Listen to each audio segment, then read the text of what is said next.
Florida Bigfoot. Oh, yeah, like Abominable Snowman at the Old Miracle Strip Amusement Park. No, Clyde, like the Florida Bigfoot. They call it a swamp ape. Right. Swampy Jack's One-Go Adventure in PCB has a ride called a Swamp Ape, like the Abominable Snowman, only turbocharged. No, I'm listening to a story on YouTube about Swampy Jack and the swamp ape. Right, Swampy Jack. That's his story and the reason he built his Swamp Ape ride. Man, I love that abominable snowman. What was the song I used to ask for? I remember you like Kickstart My Heart. Yeah, that's it. What say we go to Swampy Jack's in Panama City and give it a whirl? I hear he's got a mostly tame swamp ape there. Oh, come on. You can't catch them, much less tame them. Why, they're the hide-and-seek world champion. Swampy Jack's One-Go Adventure, 284 Powell Adams Road, Panama City Beach. What's one of the best things for your immune system? Let's see.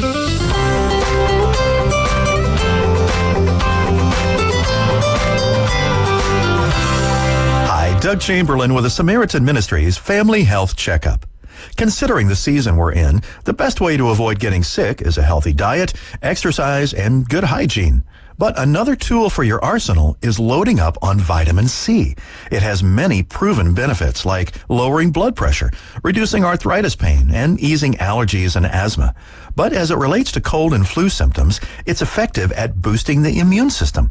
And according to studies, increased dosages taken periodically throughout the day, whether in natural foods or by supplements, can actually shorten the duration of a cold. So when you feel cold symptoms coming on, or to get ahead of them, grab some vitamin C and take an effective step to staying healthy. For more, visit us on Facebook or at familyhealthcheckup.org. WGSX Lynn Haven, WVLQ Port St. Joe. Powered by Panama City Toyota. And that's out of the ballpark. ESPN, Northwest Florida.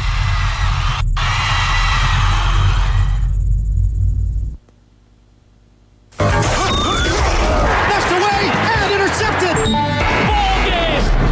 The fairy tale continues. The Afternoon Underdogs are on the air. And the breakthrough for the U.S.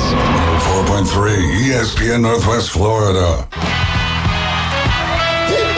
What is going on, Northwest Florida? You are now riding with the Afternoon Underdogs, tuned into ESPN Northwest Florida. Hopefully the rain stays away, because we should have some flag football tonight at Frank Nelson. If the rain does come in, then they'll be playing a little bit of soccer over that way, which, hey, a lot of soccer been going on lately with the Euros and the Copa tournament. Brian, you follow soccer at all? I do. I haven't followed nearly as much this year as I usually do, but I was going to actually say that was my best thing of the weekend, and it was nearly my worst. England and Slovakia. Oh, my goodness. Yesterday, England played one of their worst games in the history of their country for about 92 minutes. They were in extra time, down 1-0. And Jude Bellingham hits one of the greatest goals I've ever seen in a big match, overhead bicycle, into the corner, ties it up, going to extra time. Harry Kane puts in a header. So that stretch of about 5 minutes of the England-Slovakia game is about as exciting as just about anything you'll ever see in world soccer, certainly. And then the Americans, we'll see. I think they have Uruguay today or tomorrow. I can't remember. It's tonight in the Copa, and not looking good. Mexico crashing out was a little surprising. Is probably the wrong word, but you're always a little bit taken aback when Mexico goes out that early. So, we'll see. I mean, Uruguay's a good side. The Americans not coming off a very good last match when they went down 10 men, but we'll see how it goes. But these international tournaments are really fun because they're extremely passionate affairs. The Euro a little more so than the Copa America, but it'll be fun either way. Yeah, best of worst might be different depending on, like, if you were gambling. There might have been some bad beats with lots of upsets too, Oh, no doubt. That's a rough game to bet on, soccer, I'm telling you. Oh, yes, for sure. I mean, and like you mentioned, Slovakia just felt like they were going to win that game, and then with the bicycle kick there at the end, man, that was just wild. And then England, milliseconds into extra time? Yeah, it was within the first minute. 2 minutes. Of extra time. It was It was actually a good punch out by the keeper, and ball was put back in on kind of a miss kick. England tried a half volley, and he kind of missed it, and it ended up going off the head of another England player right to Harry Kane. I mean, he's always been a sniper at that. He can kind of sense things, and he saw this developing and put it in. It was a great game. It really was.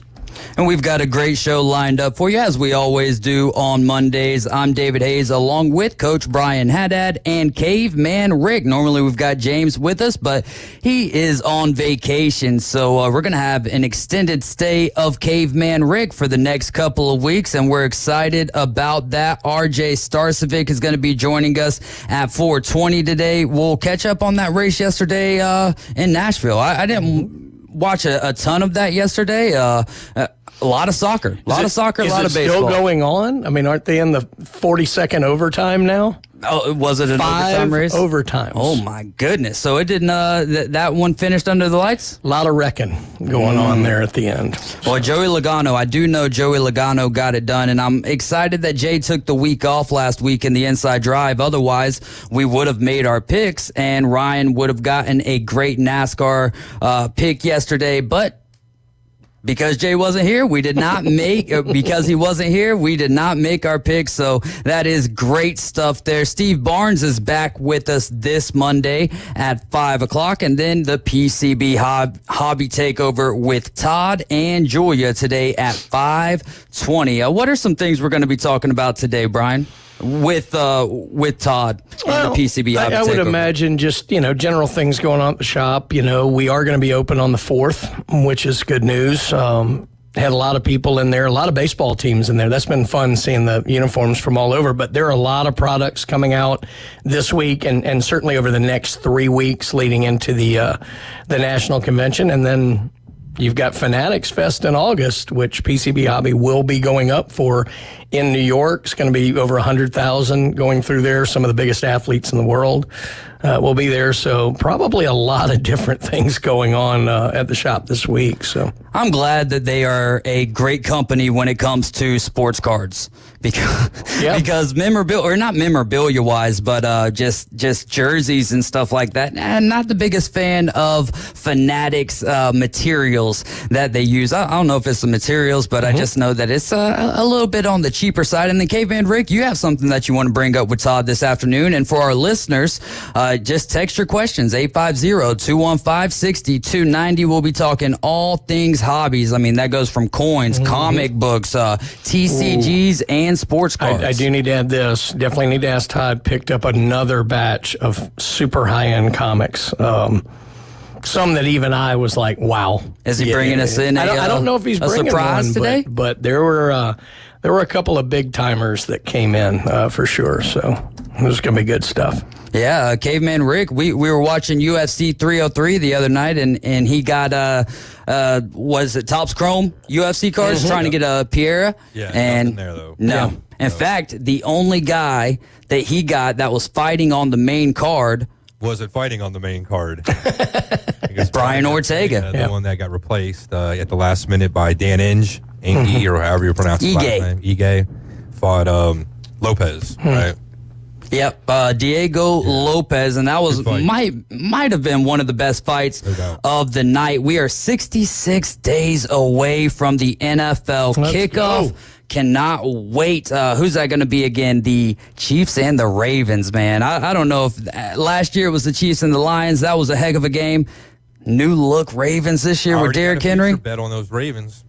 What is your futures bet? So beat the Chiefs in that game. First off, I think I got 3 points. I think in that game, 3.5 or something. And then I also put a future on the Ravens actually winning it all.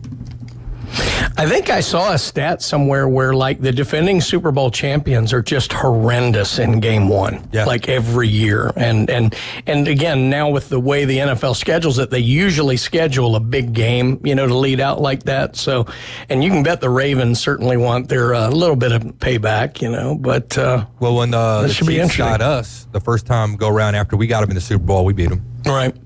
Yeah. Well, I am going to be I'm not even going to say undercover. I'm going to be a Ravens fan this year. Not a fan, but I'll be following Derrick Henry, man. I think that they've got something special brewing over there. Now, they did get fleeced by a lot of other squads, so a lot of Ravens from last year will be elsewhere around the league, but I'm stoked for the possibilities of Lamar Jackson with his athleticism and the power that Derrick Henry brings.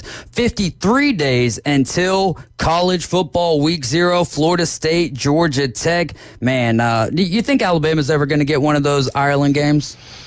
I hope not. Would you go? Would you go? To Ireland? Yeah, I mean, I wouldn't mind going to Ireland, but not for the game. Like, I would want to go over there and play some golf and, take in a pub or 12 and, have a good time over there. I would love... A pub or 12? Yeah, I would love to see the history of the British Isles in general. I just, to me, that's one thing I've always been very interested in, specifically England, but Ireland, Scotland, Wales. It would be a pretty cool trip. But, could you bend my arm and make me go see an Alabama game in Ireland? Yeah, I think I could probably pull that off. I think that would be awesome.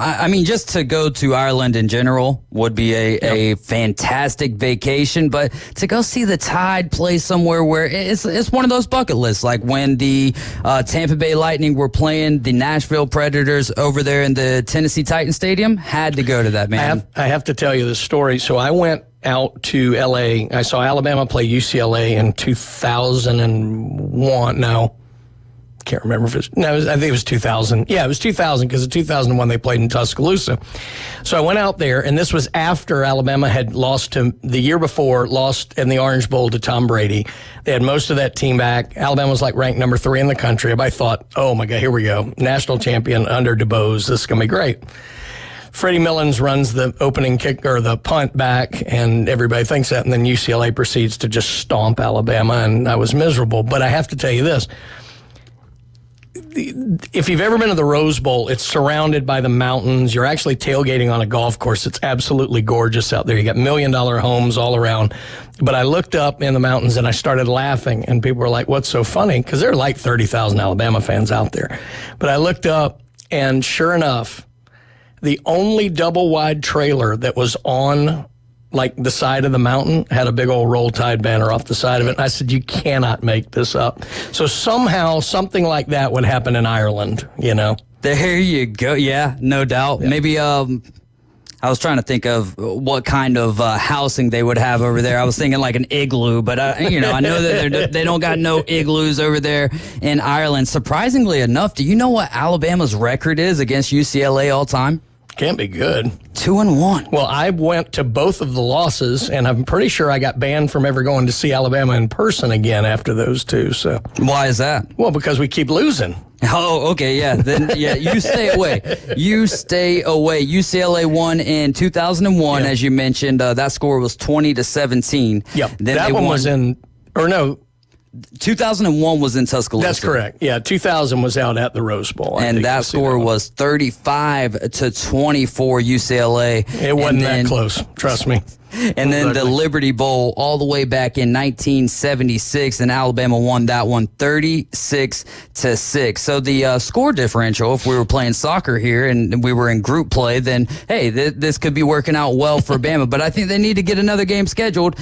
But here we are. Yeah. With the expanding conferences, how do you think that affects scheduling going forward? You've already seen USC kind of dropping out or canceling some of their more premier games, marquee games. How do you think that holds up moving forward? You're not going to see the big out-of-conference games unless what I wanted to have happen for years happens, and you essentially move the bowl games to week 0.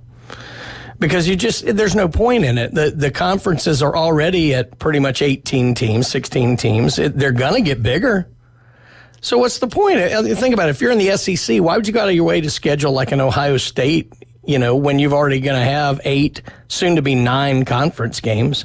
No, I think, unfortunately, you're going to see the good non-conference matchups go away. And, but you got 12 teams making it in. You can take that extra L and you can schedule those tougher games because when you schedule tougher opponents, that's a bonus even if you lose. Yes and no. Scheduling cupcakes. You definitely have more losses to take. The problem with that is going to be, I think they're going to be reticent, especially right out of the gate, to put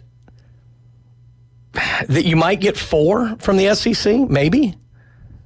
You may not. I mean, they may be very wary about putting more than 3 in there. Maybe you get 4, but you're not going to get 5. And if you think about it, think about the caliber of teams that are still there. I mean, I think everybody thinks Georgia and Texas are going to make it. Then you get to possibly Ole Miss, maybe Alabama, Missouri. maybe LSU, maybe Missouri, maybe Oklahoma, probably not with Gabriel going. But there's no way you're getting 6 in there. When they extrapolated it out this past season, saying what it would look like if there was 12, I mean, the top 11 were all SEC and the Big Ten schools. That's the other thing. I bet the polls start changing. And then you had one, and it was just Florida State making it in. Yeah. That was it. So, that's going to be the worry, is how do they make Florida State number 13 this year? Because you know it's coming. Good Lord. But 12-0 Florida State, back-to-back years missing the playoffs. Generally speaking, your point is correct in that you should get probably 5 SEC teams, probably 4 Big Ten teams. Yeah. But the way they're going to do it with the conferences, you got the one group of 5. I think they're still sensitive about last year, and I think we'll definitely see 3, maybe 4. I don't think we get 5, and you're leaving some good teams out, and the more good teams you leave out, the less they're going to want to schedule big out of conference. Oh, before we get into our best and worst of the weekend, real quick, and we'll talk about this a little bit more with Steve Barnes. What did you think of the whole Jim Schlossnagle situation? Because last week, was Game 3 of the College World Series, so you didn't have an opportunity to talk about this. No, we had some fun with it on Wednesday. I'm not surprised by the move in and of itself because, was it Del Conte? I can't remember. Yeah, CDC. Yeah, at Texas. I mean, they knew each other at TCU all those years.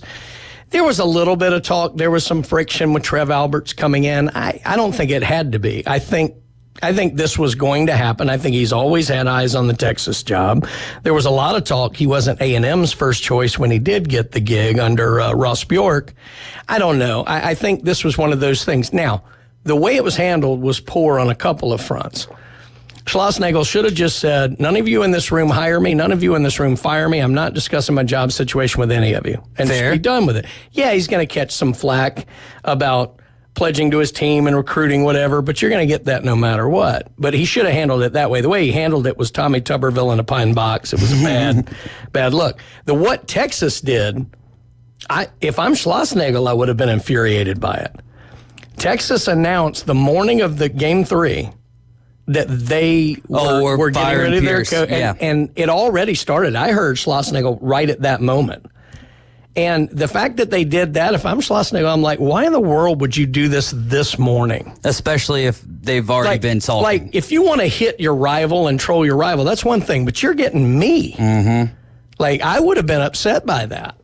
So that I didn't care for, the way Texas did that, and Schlossnagle certainly could have handled it better in the meeting. But as far as the move, I mean, I understand it. It's what it is. So I just feel like Texas A&M at this point in time, with the facilities and the direction that they're headed there, the roster in place is you would like to think is better than Texas. And then, I mean, the turf field. I know the coaches don't play on the field, but still, there is that facility. Money, all of that is great. When you know your boss and you've had a working relationship with your boss for that long, that's hard to put a price value on. And you have a new AD coming in has come in at A&M. Trev Alberts, right, from who's Nebraska. Very good and probably wants to put his stamp on things. But the point is, you don't know him as well. So I understand that level of general security, the fact that I do think he's had eyes on that Texas job his entire life. And look, Texas is a blue blood college baseball job. No doubt. The fact that they've fallen off the last couple of years, and they're not terrible. Right. They had a really bad year this year, but even so, they had a better record than Florida did. Florida got hot at the end of the year. They made a heck of a run, too. That's right. So, I don't know. I'm not surprised at all he wanted the Texas job. The way everything was handled was very poor. The Texas Trifecta. That'll be the name of the documentary there. Rick Tide chiming in saying, "What's up, gentlemen? How about those Braves?" Gentlemen, what shows he watching? Well, it's a loose term there.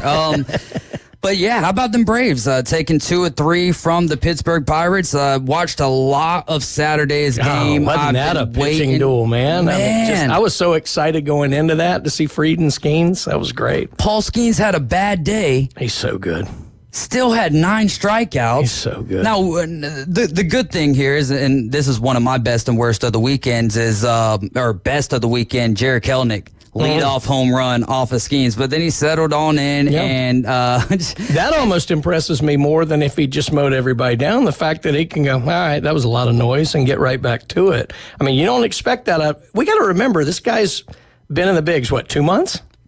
If that, maybe 6 weeks, 2 months. We'll say 2 months. Yeah, look, I understand he's played at the highest level at LSU and the College World Series, and that's why so many of these college guys are going in the first round now, because they have that experience. But still, you're talking about the bigs, and to come out and get rocked in the first batter and then just go all right and move on and just throw another gem. He's something, man. Looks like they called him up May 12th. So. Yeah, I mean, coming up on 2 months. That's amazing. It really is amazing. I guess we'll move best and worst of the weekend to 440 since we don't have anything planned there. Lots of things going on in the NBA and NHL free agency world, and sad stuff coming out of Tampa Bay. Now, they did get the rights to Jake Gensel, and they signed him to a 7-year, $63 million deal, which is $9 million a year. Steven Stamkos, which I think him and his agent wanted about $4.5 million a year to stay there in Tampa. JBB and the Tampa Bay Lightning wanted to give him $2.5 to $3 million, and now he is a Nashville Predator, which James said he's going to end up being a Nashville Predator. The difference is James was saying about a $4 million contract. He's making $8 million a year. Caveman Rick, your thoughts? Overpaying, maybe. I don't know. I mean, the guy's been around for a while. Obviously, he's a great player. I just got to wonder that, they have to have the same, kind of talent up there in Nashville, the same kind of nucleus. He's the kind of guy that he's going to get a lot of attention. He's got a target on his back, right? He's got a lot of other firepower with him in Tampa, so it freed him up. You're not getting everybody's best shot. They can't always put the best defenseman up against you all the time. Now you kind of got to wonder in Nashville, is he going to get treated the same way? Is he going to have the same help around him? If so, he can be just as dangerous, I'm sure. I just don't know how the chemistry is going to work. They also got Brady Skay and Marchessault from Vegas. So, yeah, they did step up. They got some great players, but it's all going to be about chemistry now. And can the chemistry hold up, and can it do what it needs to do? We will see, man. Nashville's a team that, I don't pull for them, but it's now that they've got Steven Stamkos, it'll kind of be like Derrick Henry with the Baltimore Ravens. But we do got to run to a break. I definitely have a best and worst dealing with the Hard Rock betting app, sports betting app. That'll be at 4:40 this afternoon. But next, we're going to take a few left turns with RJ Starcevic.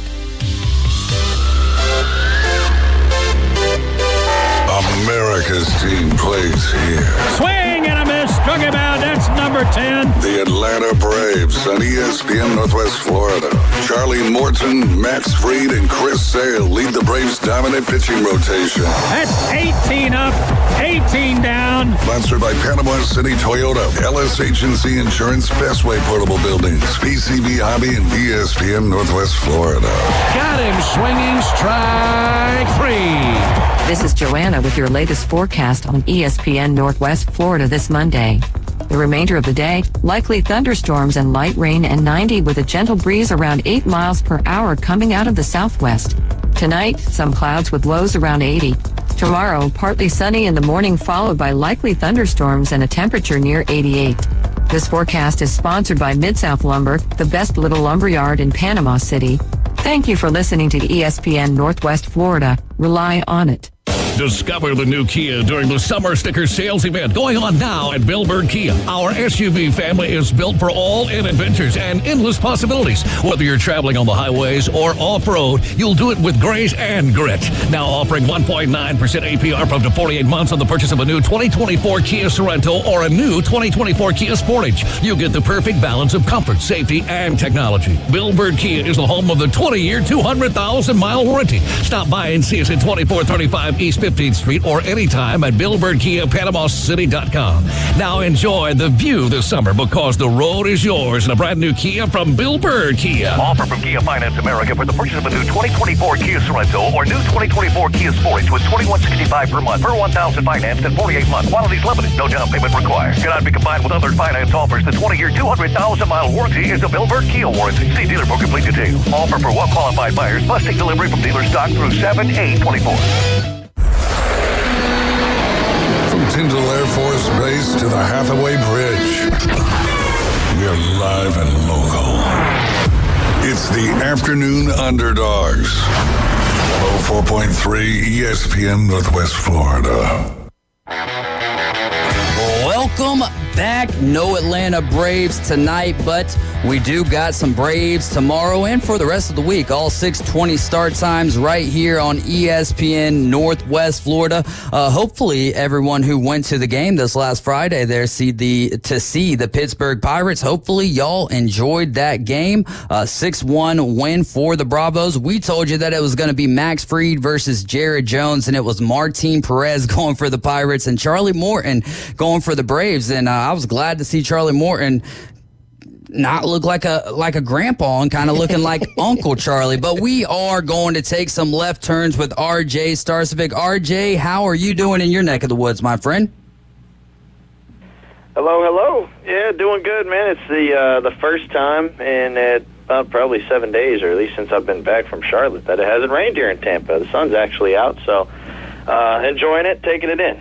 Yeah, we're getting supposed to have some rain. I know we had some today. I know that I just got a thunderstorm warning. I hear something. Yeah, man, probably about an hour ago, early on into like 3:15 or so, there was a whole bunch of like banging noises going on around here, and it did not sound like thunder, but we could never figure that out. Either way, that is neither here nor there. Maybe Ryan irritated somebody at 11 or something. They were banging on the door. Well, I guess it would have been the ghost of Ryan, since we don't have the inside drive. Can I lead with this? Can I lead with this? Yes. RJ, are they in overtime 47 or 48 yet? I mean, good gracious. It looks like, I think they've reached the 50s as far as overtimes. I think rain hit Nashville, so they were in a rain delay, so they had to come out of it and finish the rest of the overtime. So we're still cooking over there up north.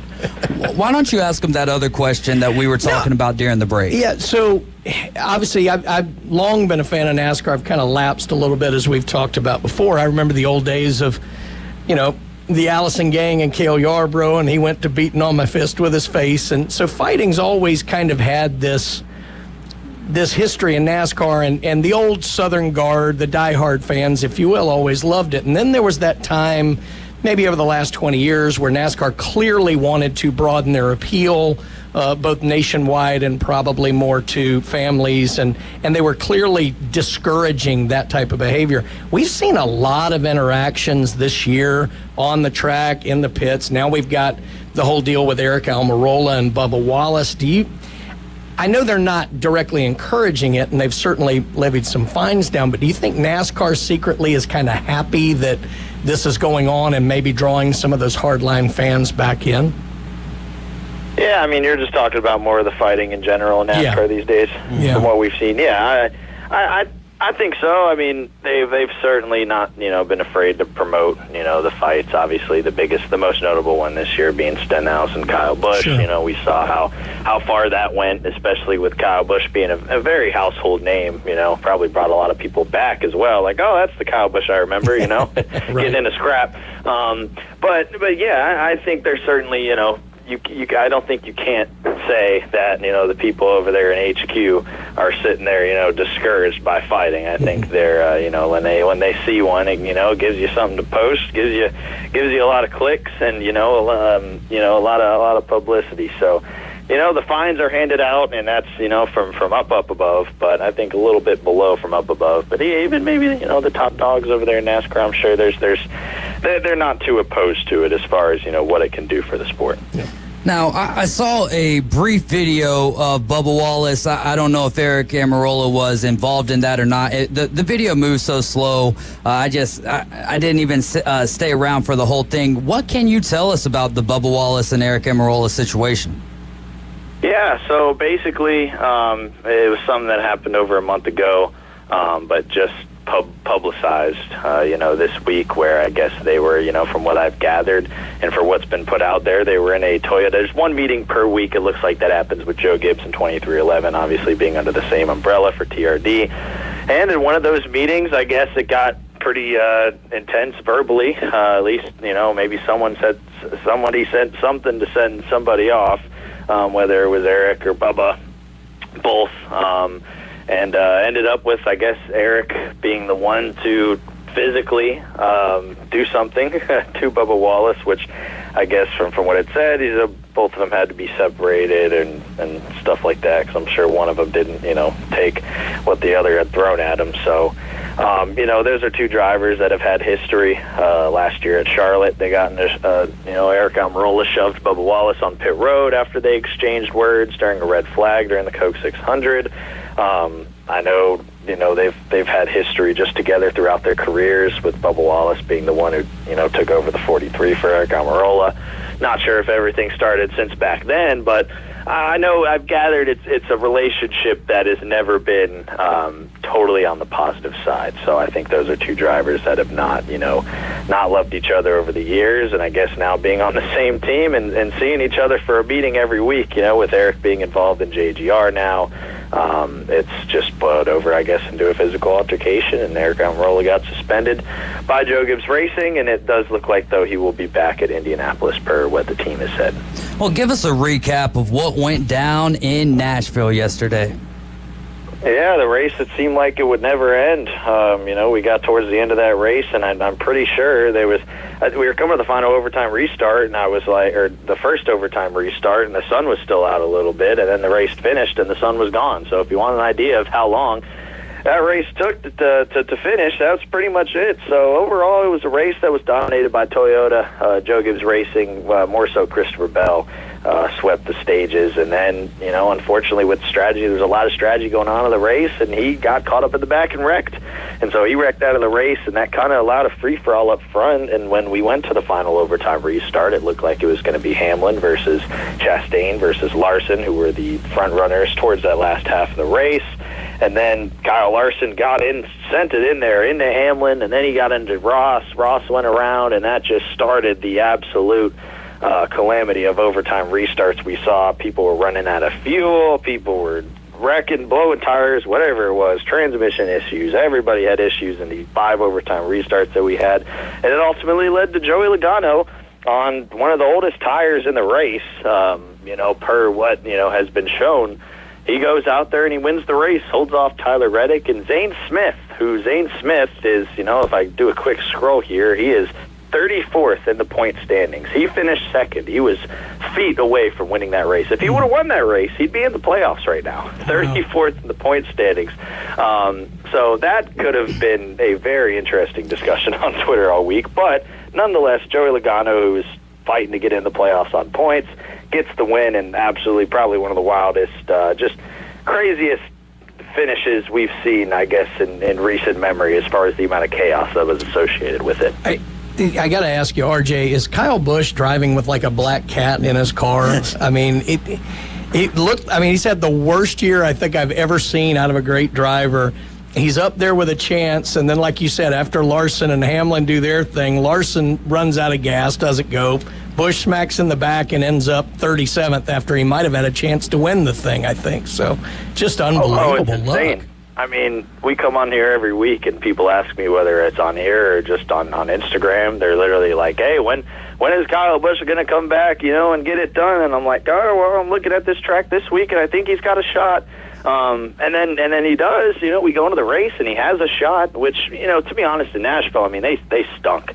They stunk it up at the beginning half of that race. And strategy with these tracks that are so hard to pass, and this car, it's so hard to pass, just stay out. Take 2 tires, stay out. It's going to get you, a better finish in the end. It's shown. So they stayed out, and he's able to run up front and pass cars. It's all track position, especially at these types of tracks. Like, he was struggling to run 30 at the beginning of the race, and then he's passing Denny Hamlin for 5th place, just by staying out. So they're up there, and then, like you said, they get wrecked on the restart, and their race is over. It looked like he was going to get a top 5, and ends up finishing all the way at the 27th position, DNF. So that's just, terrible luck this year. You're listening to ESPN Northwest Florida. We're on the line with RJ Starcevic. He is the host and creator of the NASCAR Report on Instagram. Make sure you go give that page a follow. RJ, who had an impressive day with low expectations. I gotta give it to Zane Smith.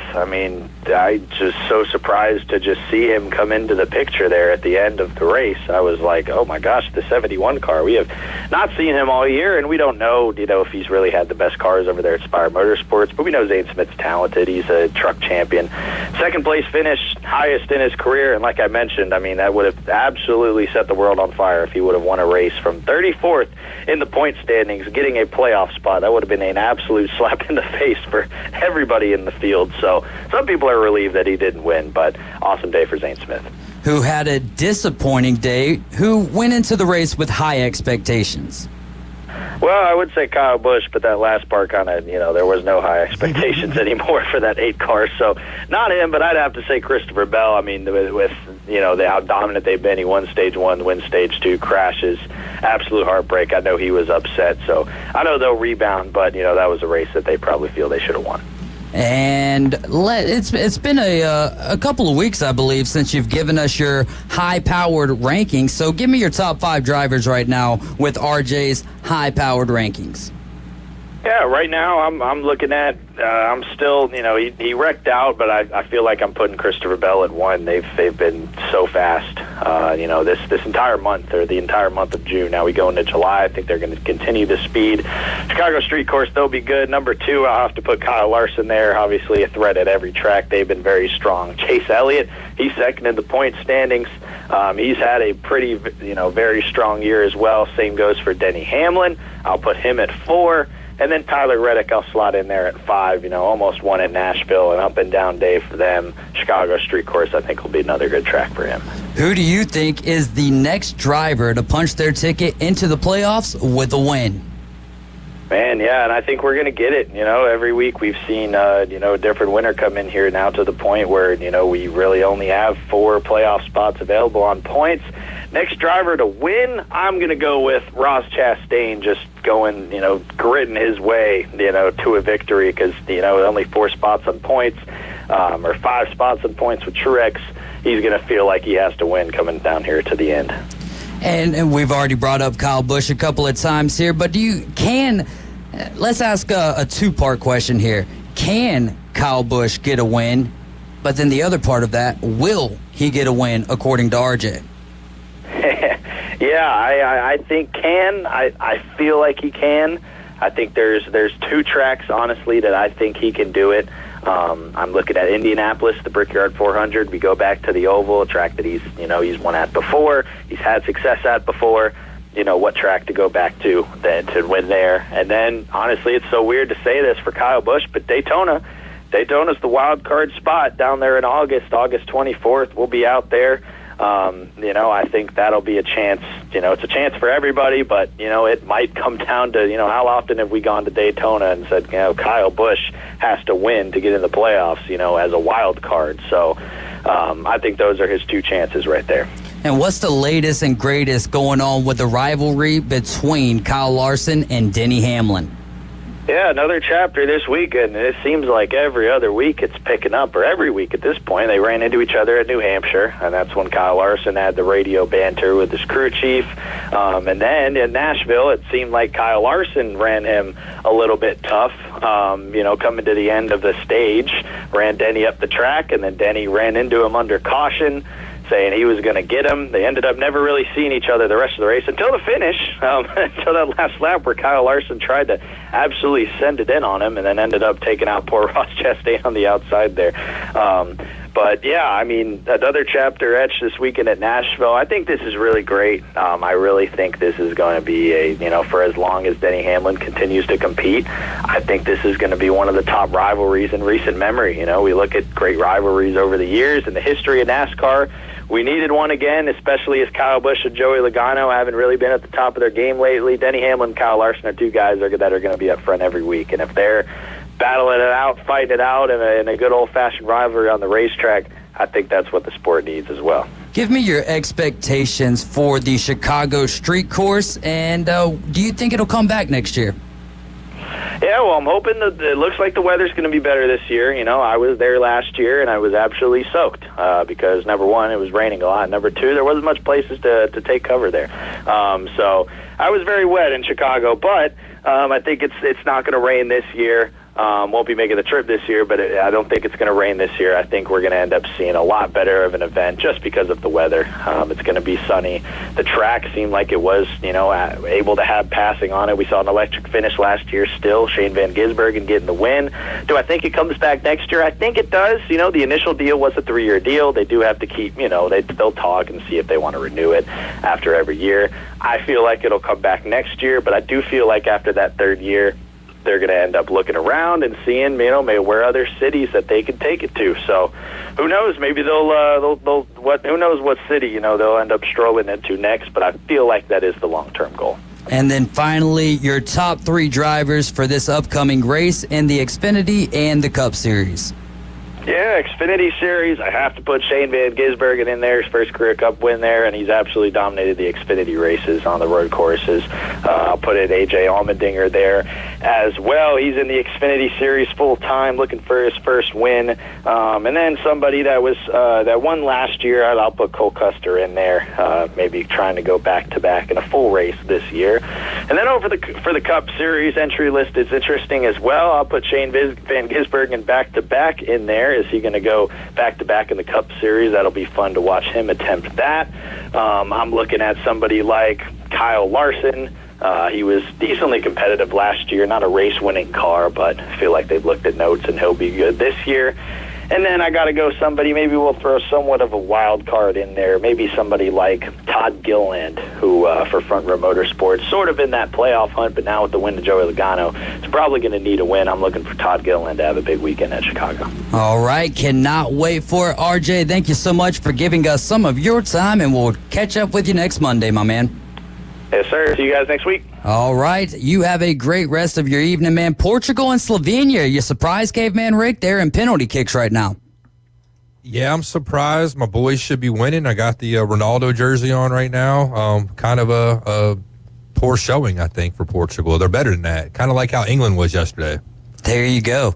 Well, we're going to go ahead and take a break, and then when we come back, we will get to our best and worst of the weekend. You can send yours in right now to 850-215-6290. We'll be right back.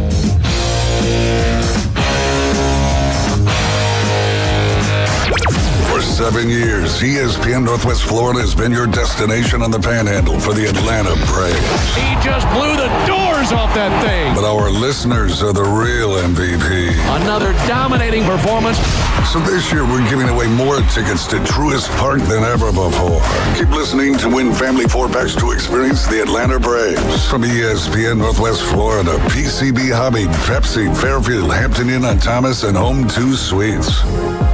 This is Joanna with your latest forecast on ESPN Northwest Florida this Monday. The remainder of the day, likely thunderstorms and light rain and 90 with a gentle breeze around 8 miles per hour coming out of the southwest. Tonight, some clouds with lows around 80. Tomorrow, partly sunny in the morning followed by likely thunderstorms and a temperature near 88. This forecast is sponsored by Mid-South Lumber, the best little lumberyard in Panama City. Thank you for listening to ESPN Northwest Florida. Rely on it. Are you tired of hearing 2 weeks when you call to get your boat worked on? Hey folks, it's Chris Kramer with Kramer Marine and Outdoor, and we'll get you in and back out on the water as quick as possible. We're a full-line Yamaha outboard dealer and Suzuki outboard dealer, and we have master-trained certified mechanics on site. So if it's just an annual service, electronics install, trolling motor install, or all the way up to a full repower, we can take care of you. So stop by and see us in the corner of Frankfurt and 23rd next to Bill Kramer GM, or call us at 850-851-0453.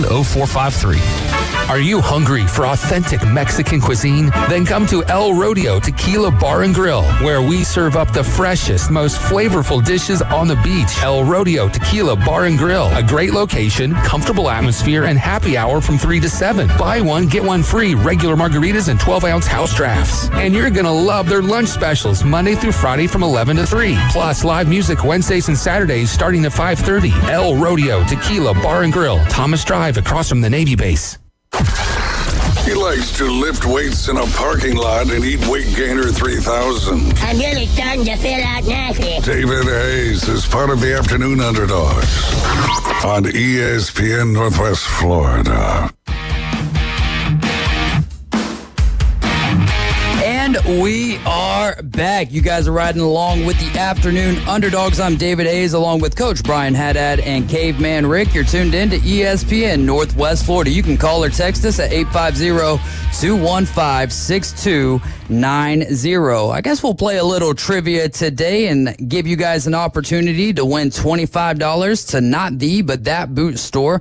Which Braves player led the National League and the American League with the highest percentage of throwouts at second base back in 2002? Do you have a guess? I think maybe yellow was part of his repertoire in his uniform. Maybe the start of wearing yellow for Braves players. Is that a good guess, maybe? I have to wait until we get an answer for that, because for me, it would be Brandon Phillips, who kind of started that whole trend over there. Oh, I can't read that. Oh, yeah. Just say it.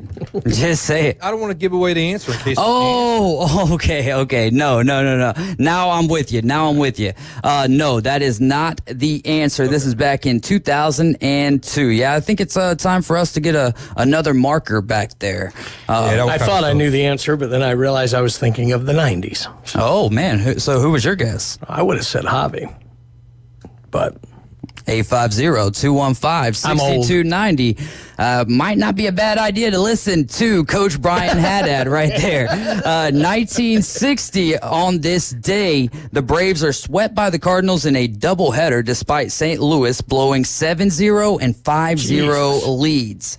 The Braves couldn't solve Cardinals reliever Ernie Broglio, who tossed 2 1/3 innings of spotless relief and won both games. You want to take the next one, Brian, and then Caveman?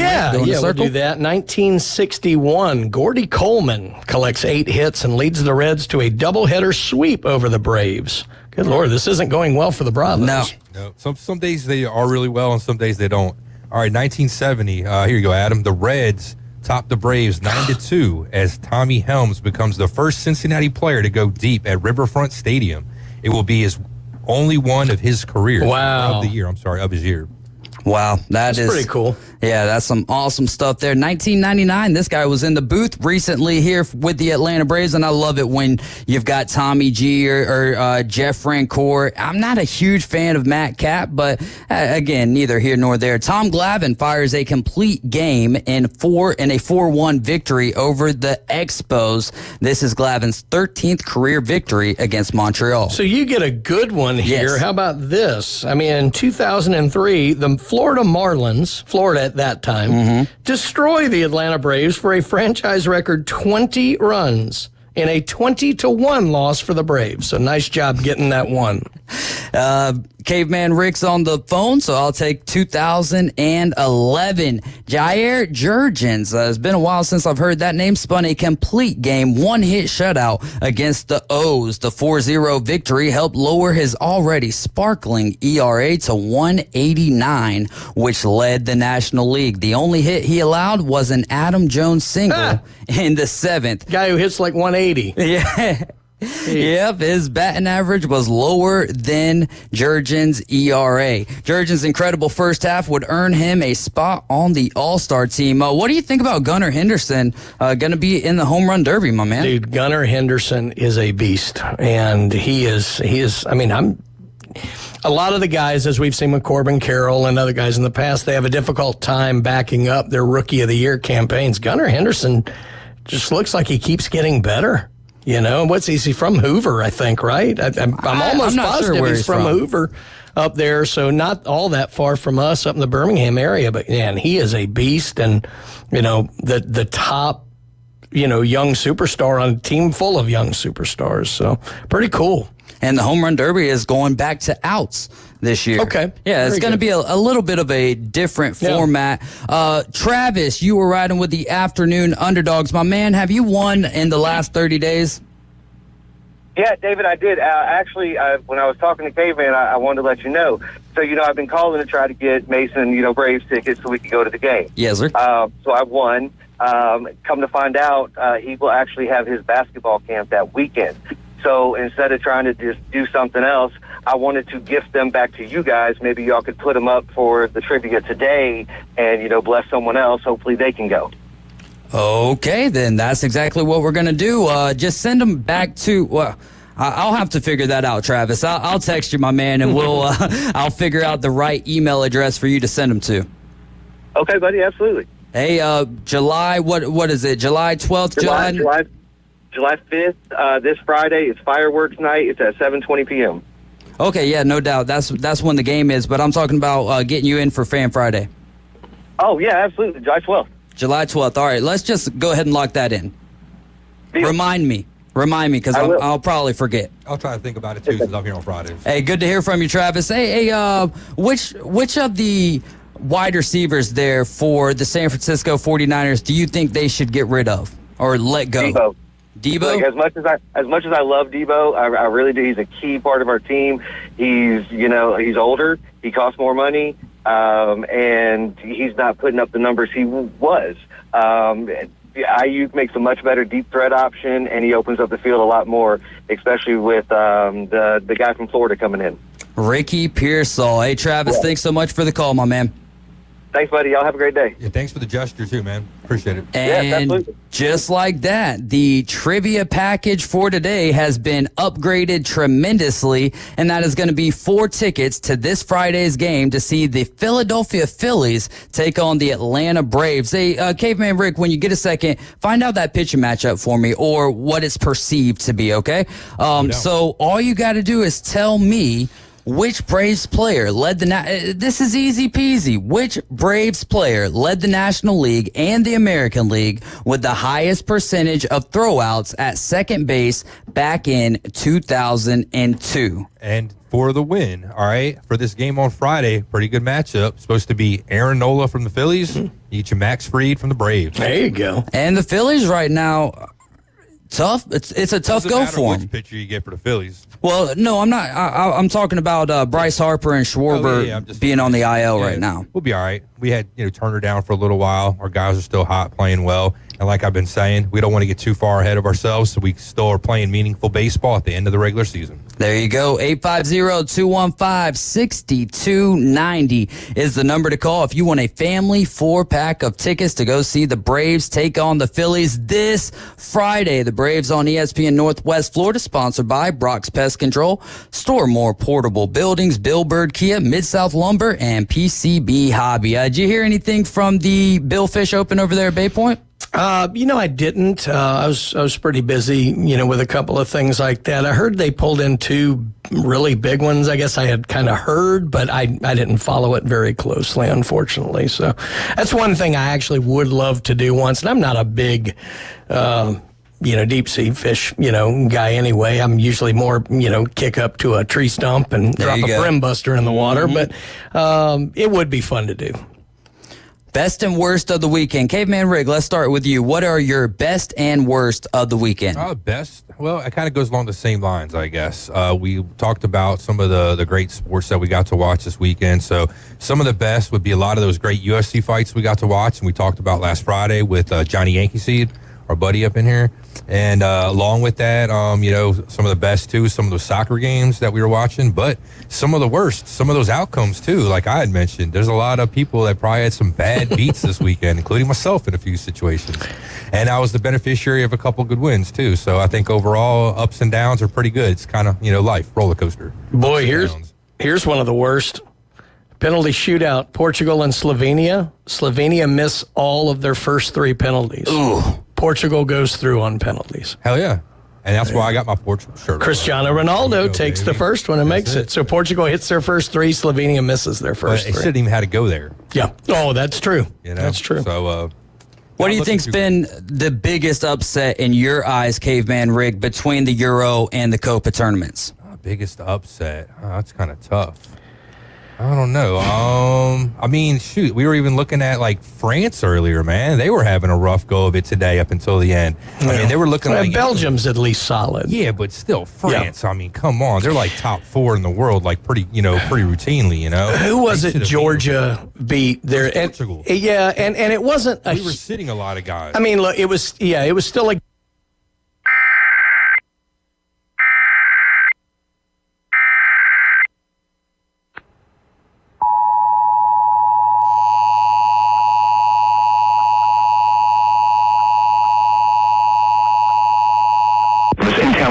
Has issued a severe thunderstorm warning for West Central Bay County in Florida until 5:30 p.m. Central Daylight Time. At 4:51 p.m. Central Daylight Time, a severe thunderstorm was located 7 miles north of Panama City Beach, moving west at 25 miles per hour. Hazard, 60 miles per hour wind gusts. Source, radar indicated. Impact, expects damage to roofs, siding, and trees. Locations impacted include Panama City Beach, West Bay, Pine Log, Edgewater Golf Beach, Sunnyside, Seminole Hills, Laird, Laguna Beach, Golf Resort Beach, Hollywood Beach, Bahama Beach, and Maui. For your protection, move to an interior room on the lowest floor of a building. To report severe weather, contact your nearest law enforcement agency. They will send your report to the National Weather Service office in Tallahassee. Repeating, a severe thunderstorm warning has been issued until 5:30 p.m. Central Daylight Time for the following county: Bay, Florida.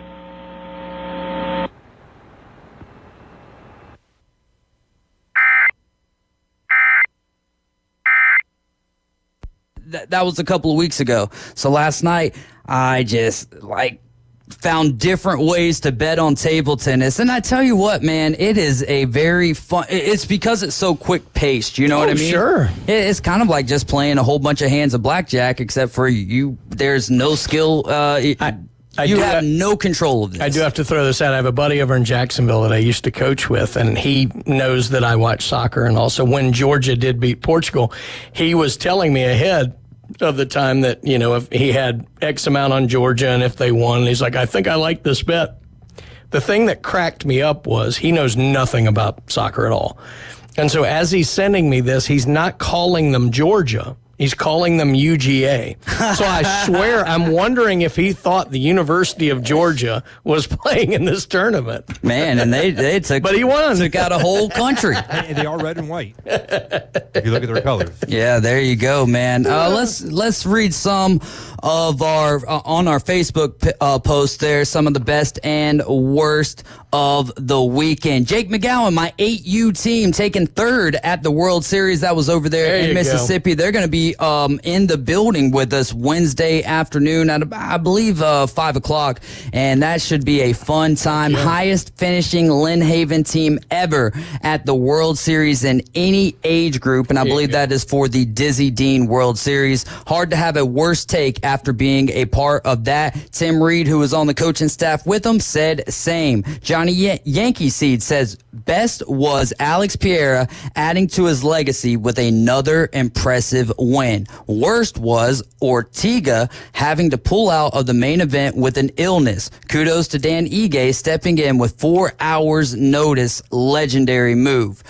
Coach Olds, best seeing the Braves win with my sons thanks to ESPN Northwest Florida. Worst, no college sports on right now. Tatum. 5 years. That's breaking news. $314 million for Jason Tatum.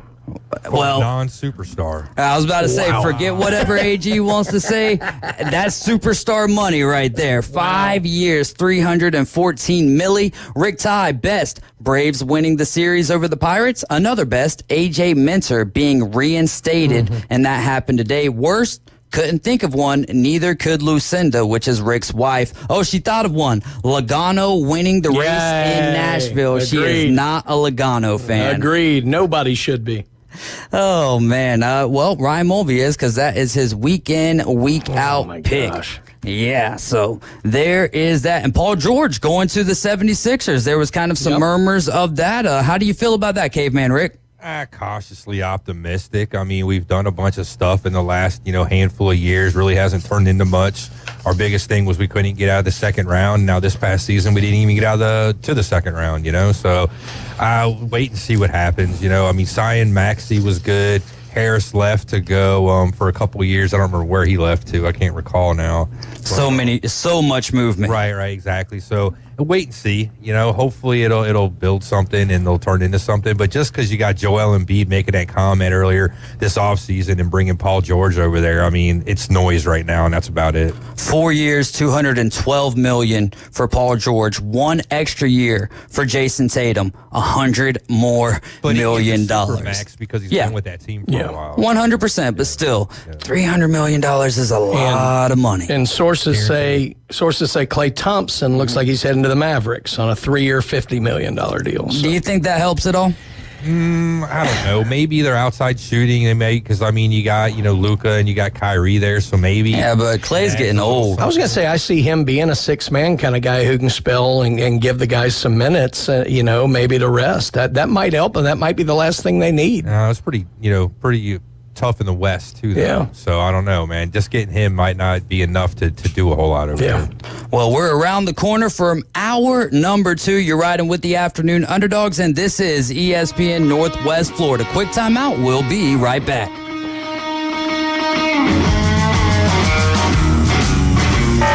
America's team plays here. And a rocket to right field. This thing is into orbit. The Atlanta Braves on ESPN Northwest Florida. Acuna, Ozzie, and Austin Riley lead the Braves' high-powered offense. Swung on, belted, deep right field. Get out of here, Ozzie. Home run. Ball game. The Atlanta Braves on ESPN Northwest Florida is sponsored by Brock's Pest Control, Store More Portable Buildings, Reliable Hydraulic Solutions, Billbird Kia, and Mid-South Lumber. This is Joanna with your latest forecast on ESPN Northwest Florida this Monday. For tonight, a mixture of partly cloudy skies and a possibility of thunderstorms, and a low of 81 with a light breeze out of the south-southeast at 5 miles per hour.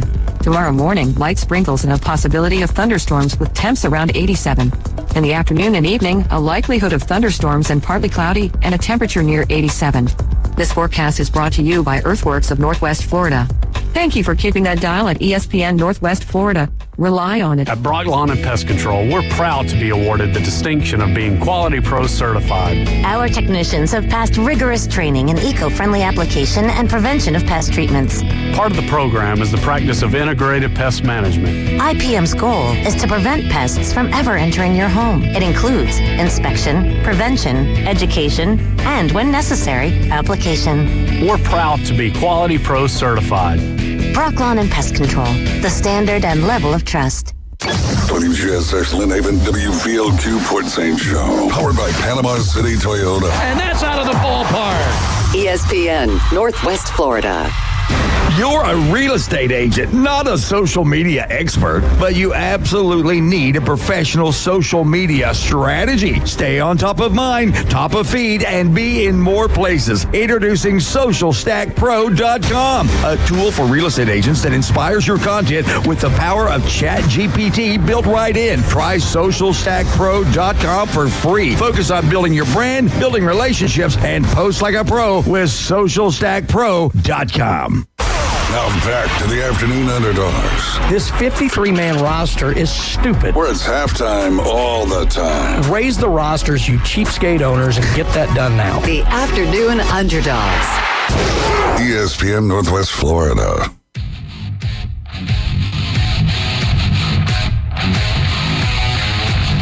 Hour number 2 of the Afternoon Underdogs. We've got that family 4-pack to send you to Atlanta to see the Braves take on the Phillies. That is this Friday. Again, Caveman Rick, who is on the mound for that game? Aaron Nola and Max Fried. Oh, that should be a good one. And this is hour number 2, again, of the Afternoon Underdogs. The Braves on ESPN Northwest Florida, sponsored by Panama City Toyota, Reliable Hydraulic Solutions, Ellis Agency Insurance, and Best Way Portable Buildings. We have Steve Barnes on the line with us, and he is the senior writer for No We Do Not. False start right there. Hey, we're about to. We're about to, yeah. Steve was sick last week, so it's going to be good to kind of catch up with him. And then what do we have going on tomorrow? Oh, tomorrow at special 5:40, guest. we're going to have Monty and the Pharaoh back in here to discuss the upcoming Money in the Bank premium live event for WWE, which will take place on Saturday. This one is in Toronto, Canada.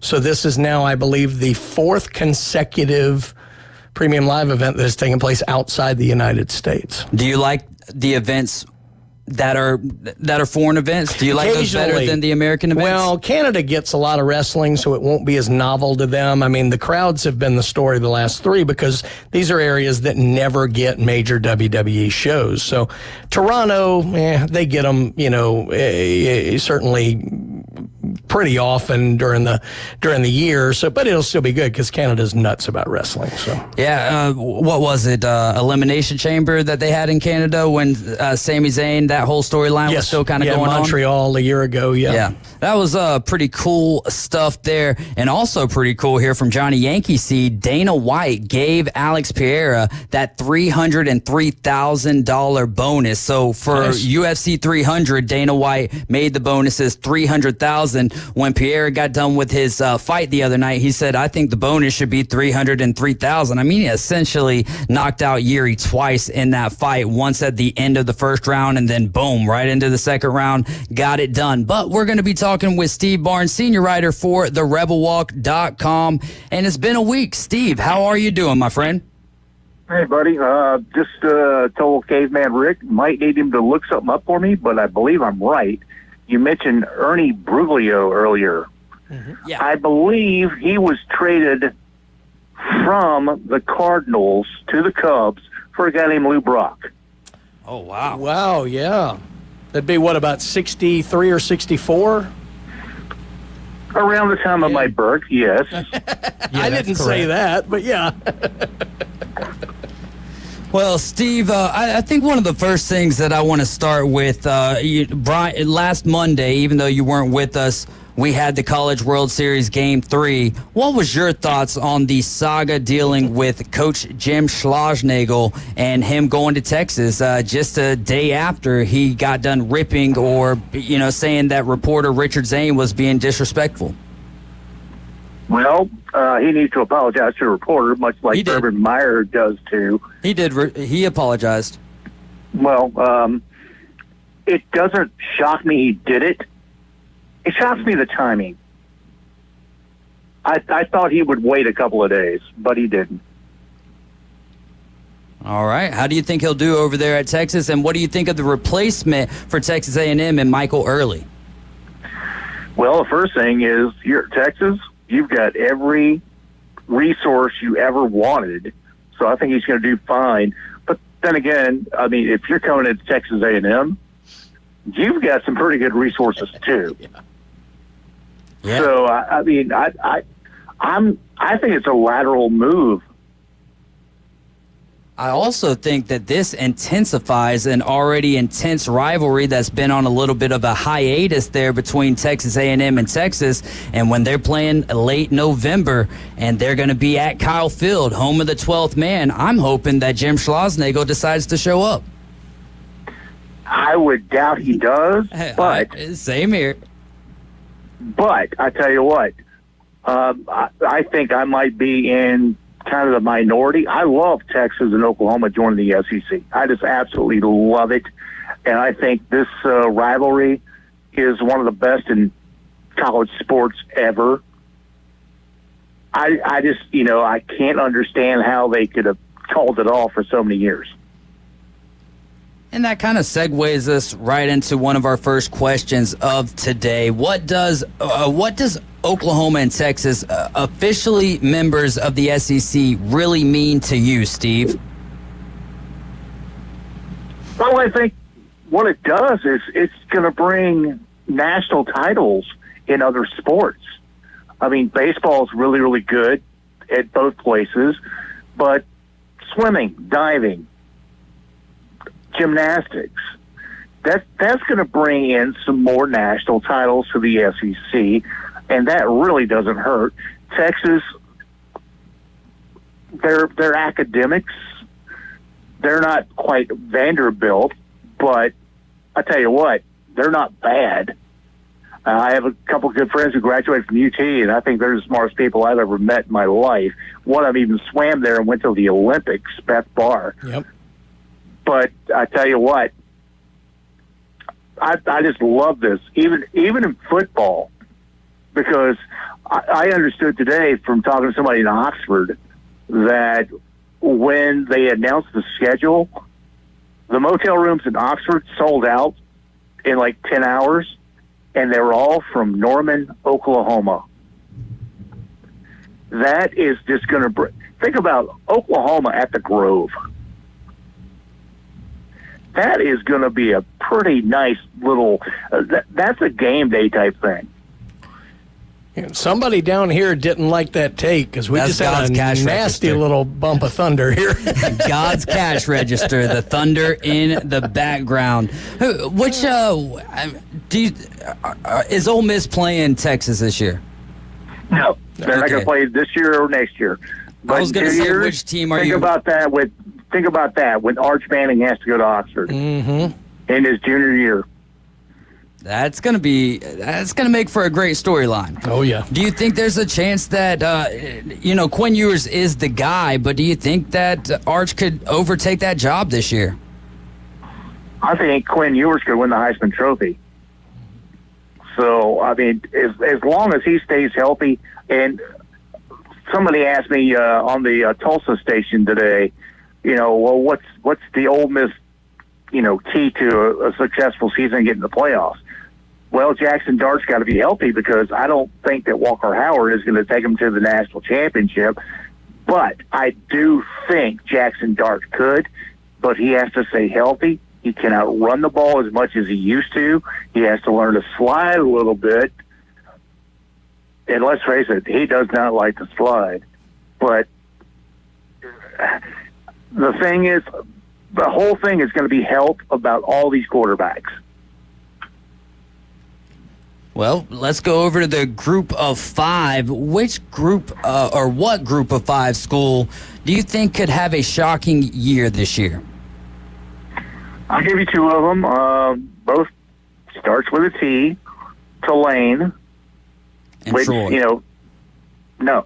Oh, all right. No. Texas State. Oh, yeah. G.J. Kinney is a great coach, and I think they're going to definitely win the West in the Sun Belt Conference, and I think they could win the entire conference. Now, if you want to go to the other side, which team could go the opposite way, that's where I'll go another T team. That's why I'm going to say Troy. I think they're going to take a step back this year.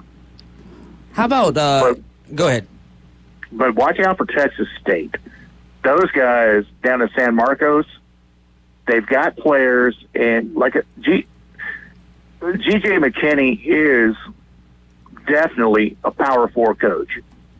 He just needs the opportunity. The first one that opens up in the Big 12, they're taking him. Brian, what group of five school do you have your eye on this year? Texas State's a great call. Good gracious, I'm not sure I know a better one than that.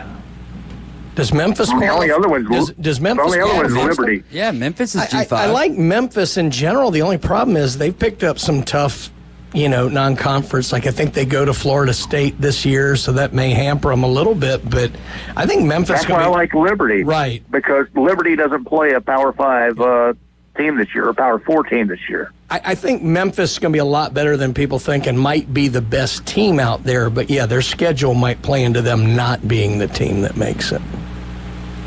You're listening to ESPN Northwest Florida. We got Steve Barnes on the line with us. He's the senior writer for therebelwalk.com, and we're actually going to be, we have been an affiliate of Auburn, but we're going to play every single game for you guys this year. My question to you, Steve, is what does the record look like from your perspective for the Auburn Tigers and Hugh Freeze? I think it's better than people think. I don't think that it's going to be playoff worthy. But I can see them winning 8 or 9. I can see that quite easily because I think Hugh Freeze is a good coach. I like his quarterback. I like what he brought into the portal. I just don't think it's good enough to get into the playoffs. But it's going to get him into possibly a New Year's Six bowl game. All right, let me ask you this. And SEC, Big Ten, we know the acquisitions that they've made. Who is the third best conference of the Power Five this year? Oh, got to go Big 12 over the ACC. All right. I just think they have better, top-sided teams. I think West Virginia's going to be a lot better than people think. I think Oklahoma State's going to be a lot better than people think. Kansas State. And on the ACC side, I see Florida State, maybe North Carolina State. I don't see Clemson. I think they're going to lose early, and that's because it's going to knock them out.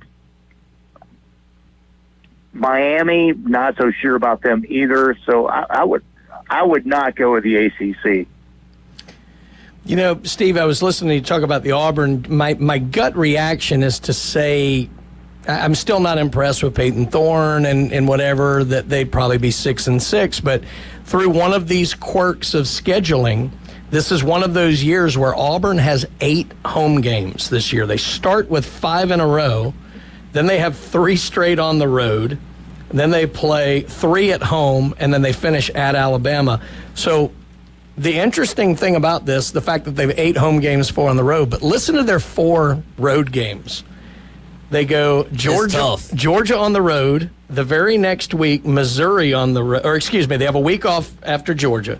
Then they go Missouri on the road, then Kentucky on the road, and then the final game of the year, Alabama on the road. So even having 8 home games, those 4 road games are tough. But, I mean, that's kind of one of those quirks out there that you get those teams that, most of them are going to be 7 home, 5 away, I would think. But you get those teams that have an 8-4. I mean, that's got to help Auburn.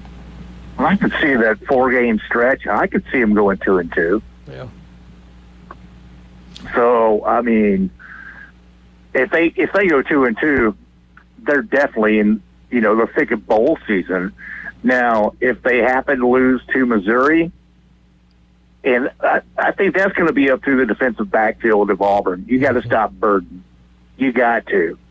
And if you don't stop him, he's going to run all over the field, and you're done. Yeah. But I think they brought in so much in the transfer portal, and they brought some stuff back. I think they can contain him. I don't think they control him, but, there was the old SportsCenter guy that said that, you can only hope you contain him, but you can't control him. But I think they can control him where it's like, okay, well, instead of 30-yard gains, you get 9. Of the new teams and all of these expanded conferences, which team do you think, like Oregon, USC, Texas, Oklahoma, which team do you think has the best shot of winning their newly joined conference? Got to go with Oregon on that one, going to the Big Ten. Tez White, the wide receiver, is one of the best in the game. Actually started his career at Troy, believe it or not, but then went out there. But I just like what Oregon does out there, and I think they could sneak up.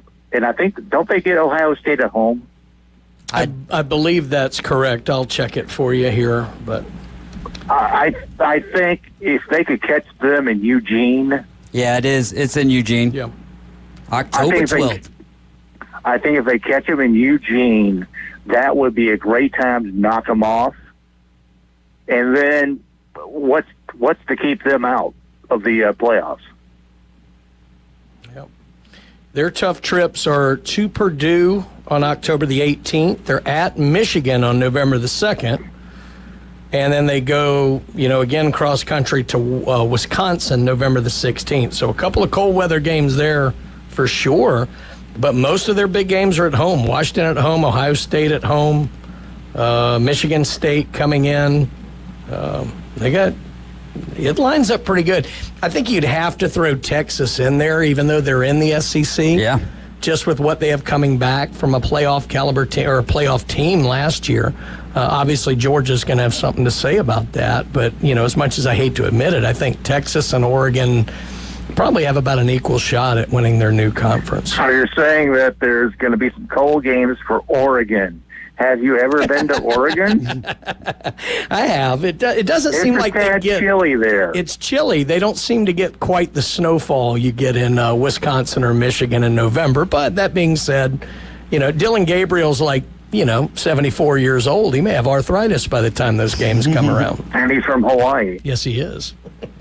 I'm really looking forward to Missouri. I know Ole Miss has got a lot of hype around them, but I think Missouri is a team to watch out for this year in the SEC. So to win the whole thing, Georgia is going to be a tough obstacle to overcome. But we've got a local guy out of Mosley High School, Cam Keys. He's going to be playing cornerback over there for Missouri next year. So definitely have my eye on them. I really do wish Missouri and Ole Miss played this year. Yeah, I think that would be one of the best games of the season in the SEC. Well, let's talk about a couple of teams with new coaches, Michigan and Alabama. Both teams, Kalen DeBoer over there with Alabama and Sharon Moore over there with Michigan. Which team do you think is in a better position for year one?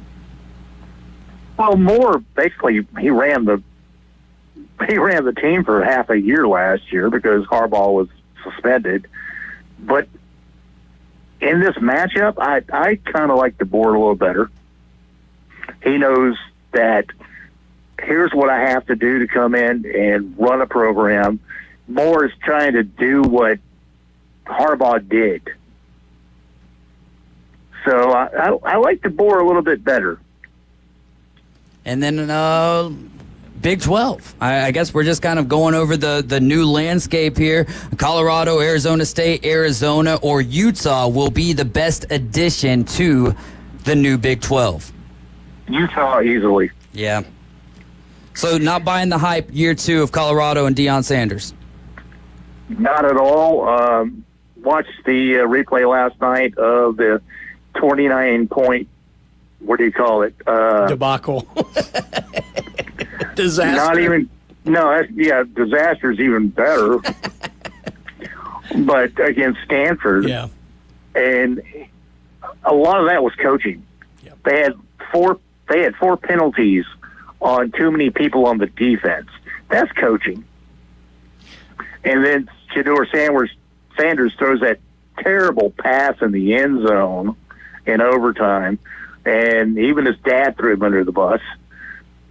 So, yeah, I think Utah. You know what nobody's talking about is all the hype around all these great players that Deion had come in through recruiting, through transfer, and I know a lot of them were young, but Colorado basketball gets a top 10 draft pick. Colorado football did not. Cody Williams went 10th out of Colorado basketball. You wouldn't have thought of that. Bronny James went 55th overall. There you go. I agree. Utah, I think had Jed Fish not left Arizona, they would have had something to say about that because I thought he did an excellent job there. But yeah, I think it's going to be Utah. Well, I'll tell you, I think the most overrated player in college football right now is Travis Hunter for Colorado. Because he's trying to play both ways, and I just don't think he's at a high level both ways.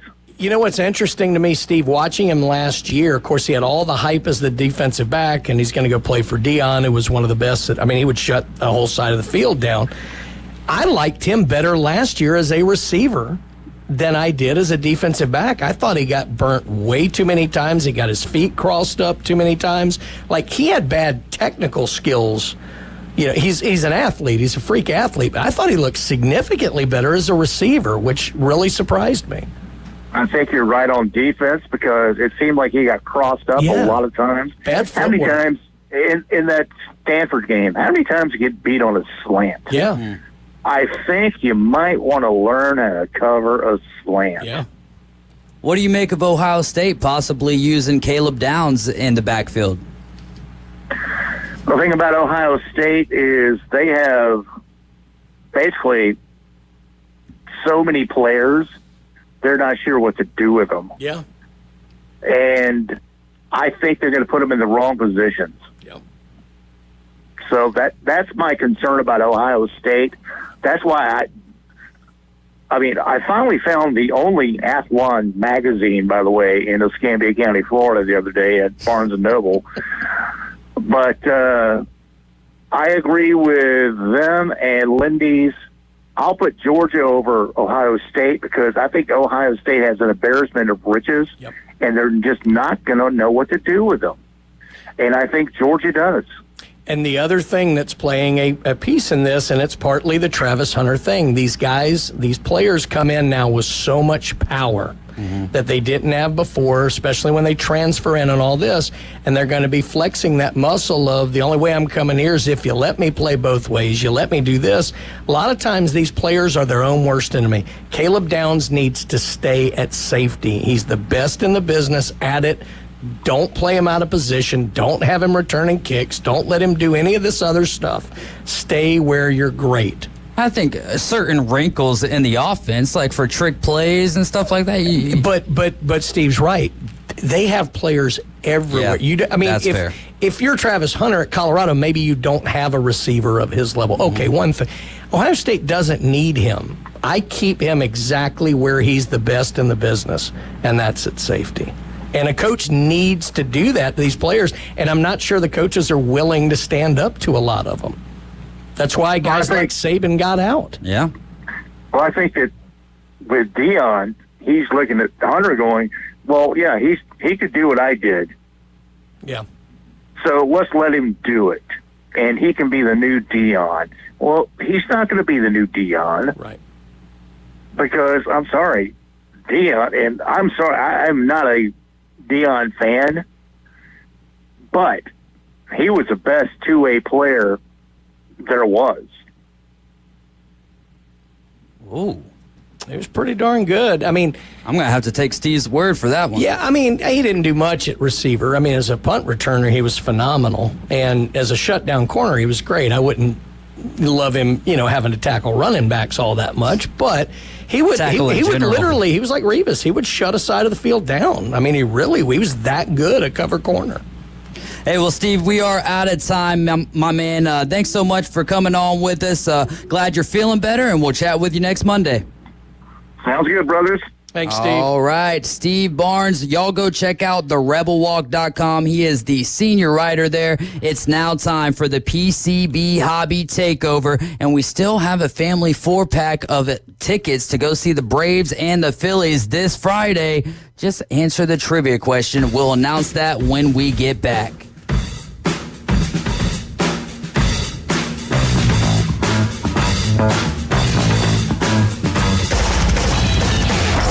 Your attention, please. ESPN Northwest Florida reminds you it's the law. It's the law. When there's a double red flag, stay out of the water, stick your toes in the sand, grab a cold drink, and listen to live sports. Swung on, miss, strike 3. On 104.3 ESPN Northwest Florida. Double play! This is Joanna with your latest forecast on ESPN Northwest Florida this Monday. For tonight, a mixture of partly cloudy skies and a possibility of thunderstorms, and a low of 81 with a light breeze out of the south-southeast at 5 miles per hour. Tomorrow morning, light sprinkles and a possibility of thunderstorms with temps around 87. In the afternoon and evening, a likelihood of thunderstorms and partly cloudy and a temperature near 87. This forecast is brought to you by Earthworks of Northwest Florida. Thank you for keeping that dial at ESPN Northwest Florida. Rely on it. With over 65 years of combined experience, Instant Replay Sports Cards is happy to help you take your collection to the next level. They carry all the new hobby boxes, signed memorabilia, and supplies. New and vintage cards and Pokemon. They sell and trade cards and are always looking to buy. They're an authorized source for Topps, Panini, Upper Deck, and Leaf cards. Instant Replay Sports Cards is open 7 days a week at 752 West 23rd Street, down from Academy Sports. It can always be reached at InstantReplaySportsCards.com. Are you looking for a place to take a leak? Do you have a truck, tractor, or other hydraulic equipment leaking or not performing as it should? At Reliable Hydraulic Solutions, we can get you back to work. Do you have a busted or leaking hose? Hydraulic cylinder or pump needing repair? If competitive pricing and a quick turnaround are what matter to your business, come see us at Reliable Hydraulic Solutions, or you can give us a call at 850-326-3000. Reliable Hydraulic Solutions, 6840 Highway 77 in Southport, the best place in town to take a leak. ESPN Northwest Florida. The Afternoon Underdogs. Call in with your questions, hot takes, and rants at 850-215-6290. I'm sure that most of you have used a dial telephone before. The Sports Talk Monster. ESPN Northwest Florida. And you're back in the doghouse riding along with the Afternoon Underdogs. And we've got a trivia question for you this afternoon that could send you to Truist Park to see the Braves and the Phillies this Friday. Max Fried, Aaron Nola should be a great one. Which Braves player led the National League and the American League with the highest percentage of throwouts at second base in 2002? If you were listening earlier, the answer was given to you. The answer was given to you, and if you heard me talking about my favorite Braves of all time, this guy happens to be one of them. 850-215-6290. It is now time for the PCB Hobby Takeover. No Todd today. Julia, this is your show. Welcome to it. Hey guys, how are ya? Not much on releases today. So on Friday we have Pokemon Back to School collection. They do some cool pencil cases, lunchboxes, that kind of stuff. And then Magic the Gathering Assassin's Creed releases Friday. But there's not any release event or anything like that because it's not a full set. But yeah, I see you kind of. Yeah, I'm like, wait, Assassin's Creed, that's a video game that I played back in the day. Yep. I've never played Magic the Gathering, so it's like a cross promotion. So that's something that Magic has been getting into a lot. They'll kind of take their own spin on video games. They did one with Fallout. Super cool. They did like a Doctor Who collection, which isn't a video game, but getting into digital media with card games. It's super interesting. Yeah. Their take on it. What's that? Fallout would be pretty dope. Oh yeah. That's a really popular one. And then Organized Play is canceled on Thursday for the 4th of July, but we are open on 4th of July. So come see us if you're off. And then as far as our shows and cons, next week we are going to the Fun Show in Orlando, which is a coin show. We really love going to that one. We've been going for a couple years now. And then we're super excited. At the end of the month, we're going to San Diego Comic-Con. And that's the big one that when you hear about Comic-Cons, you think of that one. Yeah, and that's where Todd's going to be doing some eBay live there in San Diego, huh? Yeah, super cool opportunity with eBay. Yeah, that is going to be some great stuff. Yeah.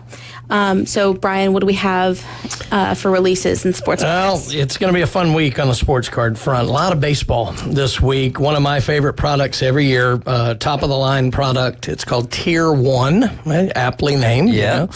Not a lot of cards in it, but a lot of big-time hits. And they go back and get really cool. Like, they do cards with bat knobs in them. It's cut autographs of, like, Babe Ruth and different things. It's a beautiful, beautiful like product. Shavings of the bat knob? They will literally take, obviously it's not, but they will take, it's a thick card because the entire, bottom of the bat knob is in there. Those are some of my favorite cards.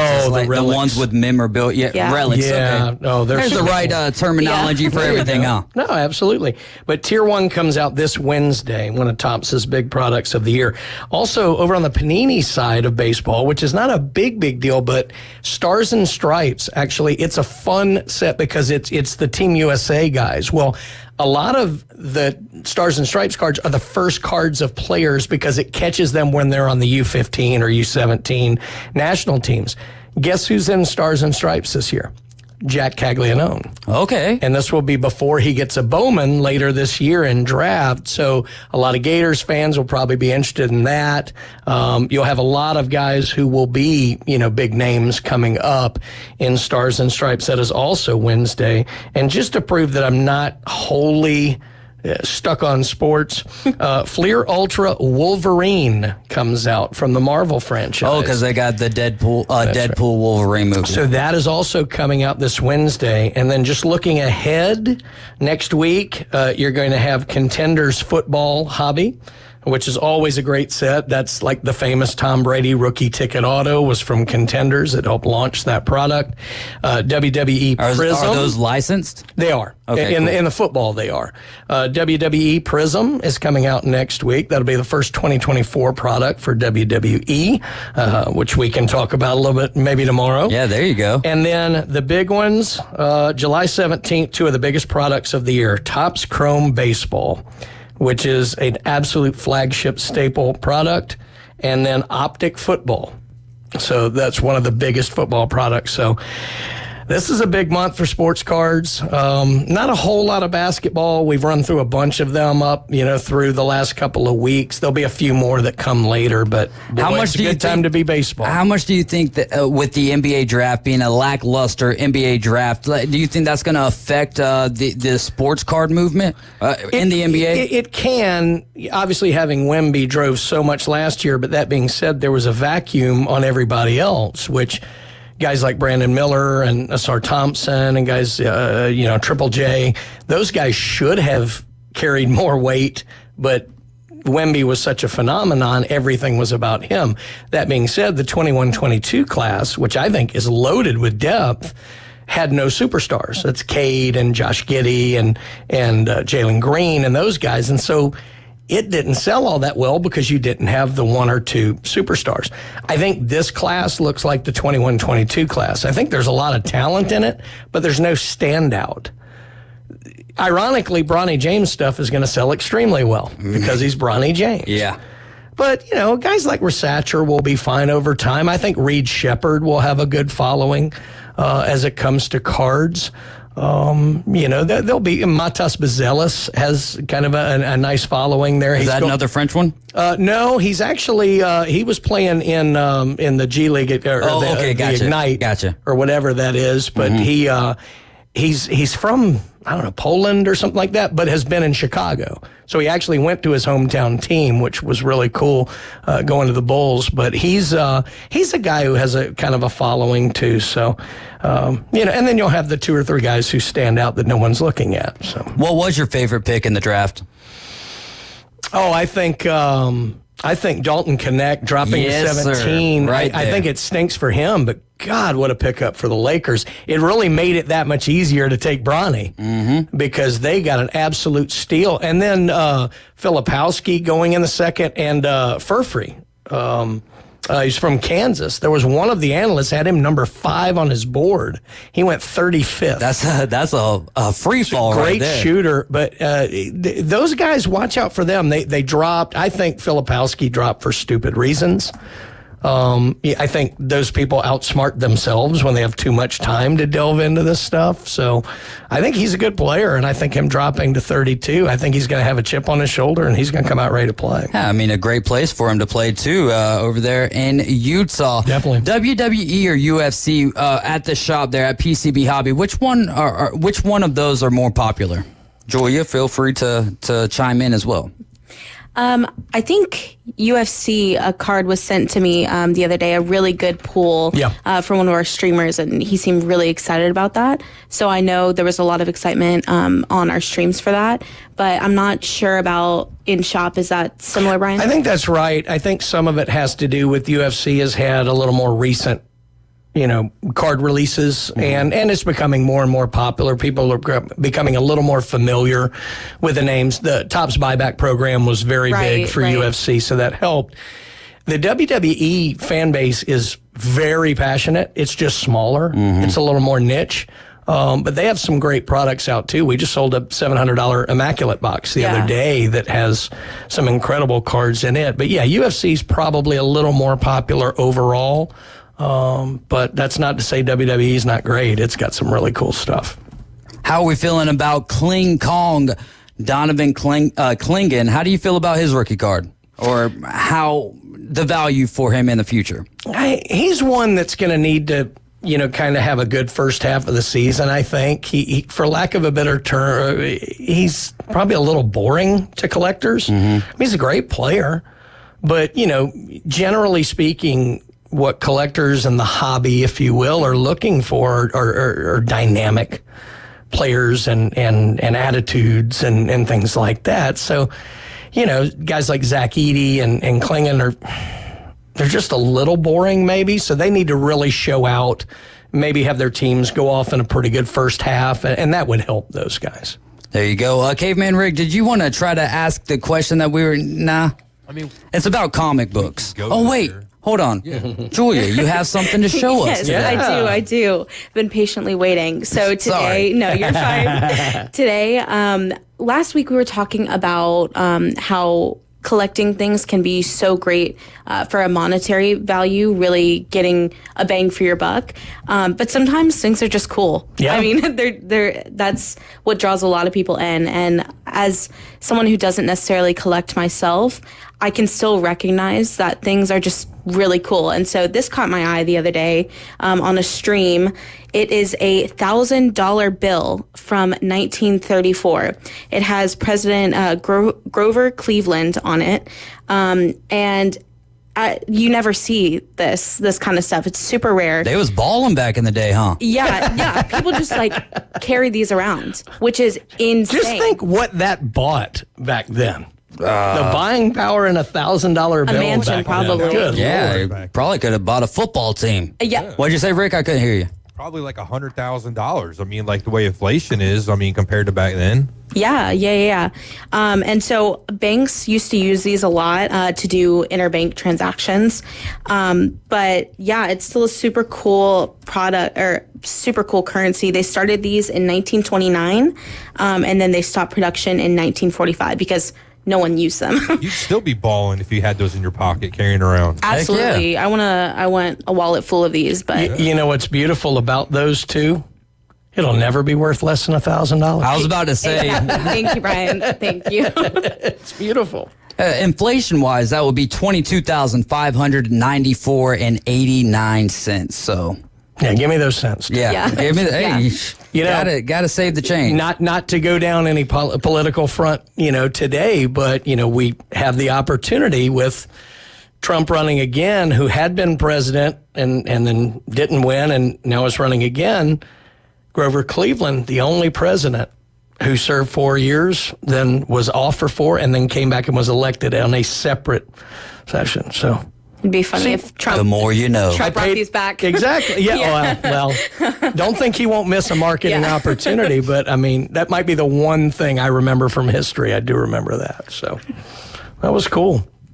Yeah, I do like that. You were asking about comics. Mm-hmm. I can tell you the guys, they did pick up another big time collection, and one of the comics that came in was Fantastic Four #5, and that was the first appearance of Dr. Doom. It was a monster character. This comic I think it was graded a 5.0, but was missing a page, and they'll note that it was missing one page that was in there. This is still a multi-$1,000 comic. It's so cool. Early 60s, but that's such a big, that's why those first appearance of so-and-so are such big events, because they're characters that now everybody has followed, and he's a absolutely central character to the Fantastic Four. That was one that I actually knew. So that was a really cool pickup, but also in that collection, an X-Men #2, X-Men #3. These are like staple Silver Age comics. Did you read comics when you were growing up? If so, what was your favorite one? Very little, but Fantastic Four was one that I did, and that was why, the first comic I'm going to own is actually being graded right now. It was the first appearance of Galactus. I think it was 49. I don't even know what that is. Well, here's why that's important, because the new phase of where Marvel is going with their movies, everybody is pretty sure is going to bring Galactus in as that's awesome. The Thanos, if you will, the big baddie, as they say. So that's one of those things. So while I love Fantastic Four, and it was one of the few that I read, the notion that, from an investment point, first appearance of the guy who may end up being the key character in the next couple of movies, that's not going to hurt my feelings either. Go ahead. Sorry, I always wonder, back when these comics were coming out, if they knew the potential value or for the character. Yeah, I think My guess is there's some that you just kind of know are going to hit Right. because they just fit. But I would imagine a lot of it is you trot them out there and see. Right, Because you're getting feedback. I mean, even before internet and all that, people would literally send letters to, the distributors or the artists or whatever, and they would tell you, like, oh my God, I can't believe da-da-da-da-da. And then that's how I would imagine It was the social media of the day, Right. if you will. So. And then wondering what current things are going to be the Fantastic Four introducing Dr. Doom. Yeah. That's always the hard part. Right. I mean, that's just like sports. That's why people speculate on every quarterback under the sun. It's who's going to be the next Brady. I think we've got that answer, right, Patrick? I think so. Julia, what was your favorite comic book growing up? I don't know. I think I wasn't super into comics, but I still do love superhero movies. Gotcha. And so I loved Spider-Man. Growing up, and now my obsession is the Deadpool movies, and so I really want to start reading the comics because, first of all, the covers are hilarious, especially on this new Deadpool and Wolverine. Those variant covers, hilarious. Yeah. So those are my favorite right now. Barrett says he loves Spider-Man comics. Caveman Rick, were you into comics growing up? Not so much. I kind of got into them, I guess, at that age where I was, like most people, getting out. Just talking about comics and whatever. When I lived overseas, I had the fortunate ability. I owned the first few editions of Spawn comics, and of course didn't think nothing of it, and those kind of went by the wayside, probably in the garbage can or whatever. And looking back now, I had some money back then. Yep. If I just would have hung on to them. Yeah, my favorite hero, I didn't read comics growing up, but Batman. Like the same way that you went Spider-Man, Batman all day. Well, Julia, thank you so much for stopping by. Hope you had a great time, and we'll see you next Monday. Thank you. Give me that $1,000 bill. Yeah, for real. If you forget it, it'll be okay. Todd can come find it later. You're riding with the Afternoon Underdogs, tuned into ESPN Northwest Florida, and we've got one segment left to go. Thank you guys for spending your Monday afternoon with us.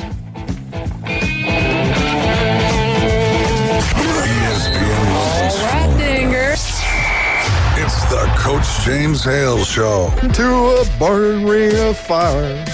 Down, down, down. That flame red higher. That burn. That ring of fire. Oh my God. Dun, dun, dun. Why'd you stop it? Dun, dun, dun, dun, dun, dun, Down. Weekday morning 7 to 9. ESPN Northwest Florida. This is Joanna with your latest forecast on ESPN Northwest Florida this Monday.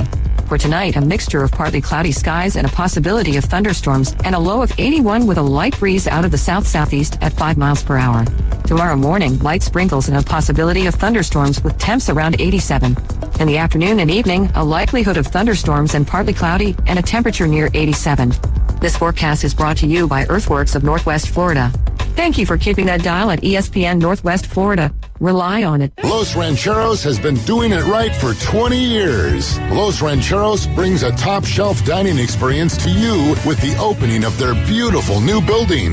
Watch all college and pro games on Los Rancheros' 14 large-screen TVs with great drink specials daily from 2 to 5 and during all the games. Los Rancheros, the place for live sports and great food on 23rd Street between Jenks and Harrison.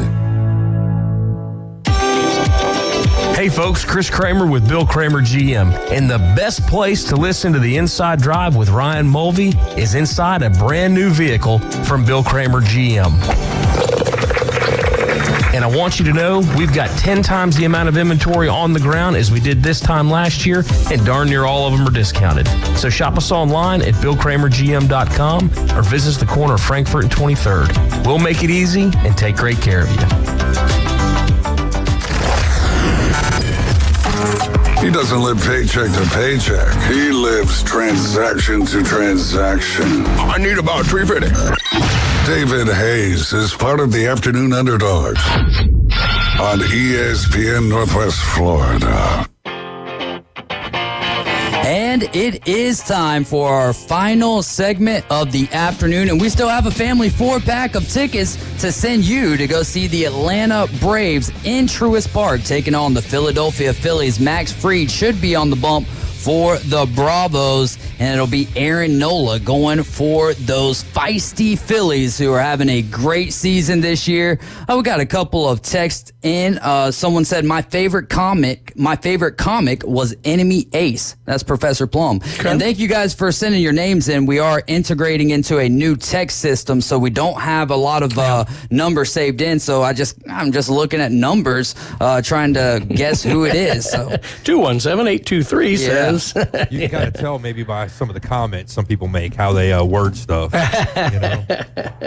Yes, sir. We also, Brad is Rick and Lucinda's insurance agent. He said cool. to say hello. So Ohio cool. Brad, awesome, man. We've got a little family brewing here, right here on ESPN Northwest Florida. Fantasy draft coming up not too long from now. Should be August 24th. We might even be able to host it at Dave & Buster's again. So I'm getting excited about fantasy football. I know I have taken my foot all the way off the gas when it comes to fantasy baseball this year. I don't even want to look at my rosters because I know that I've got a lot of injured players throughout them. But Brian, what did we say we were going to talk? Oh, Olympic swimming. Let's start there, and then we'll go into the Yankees.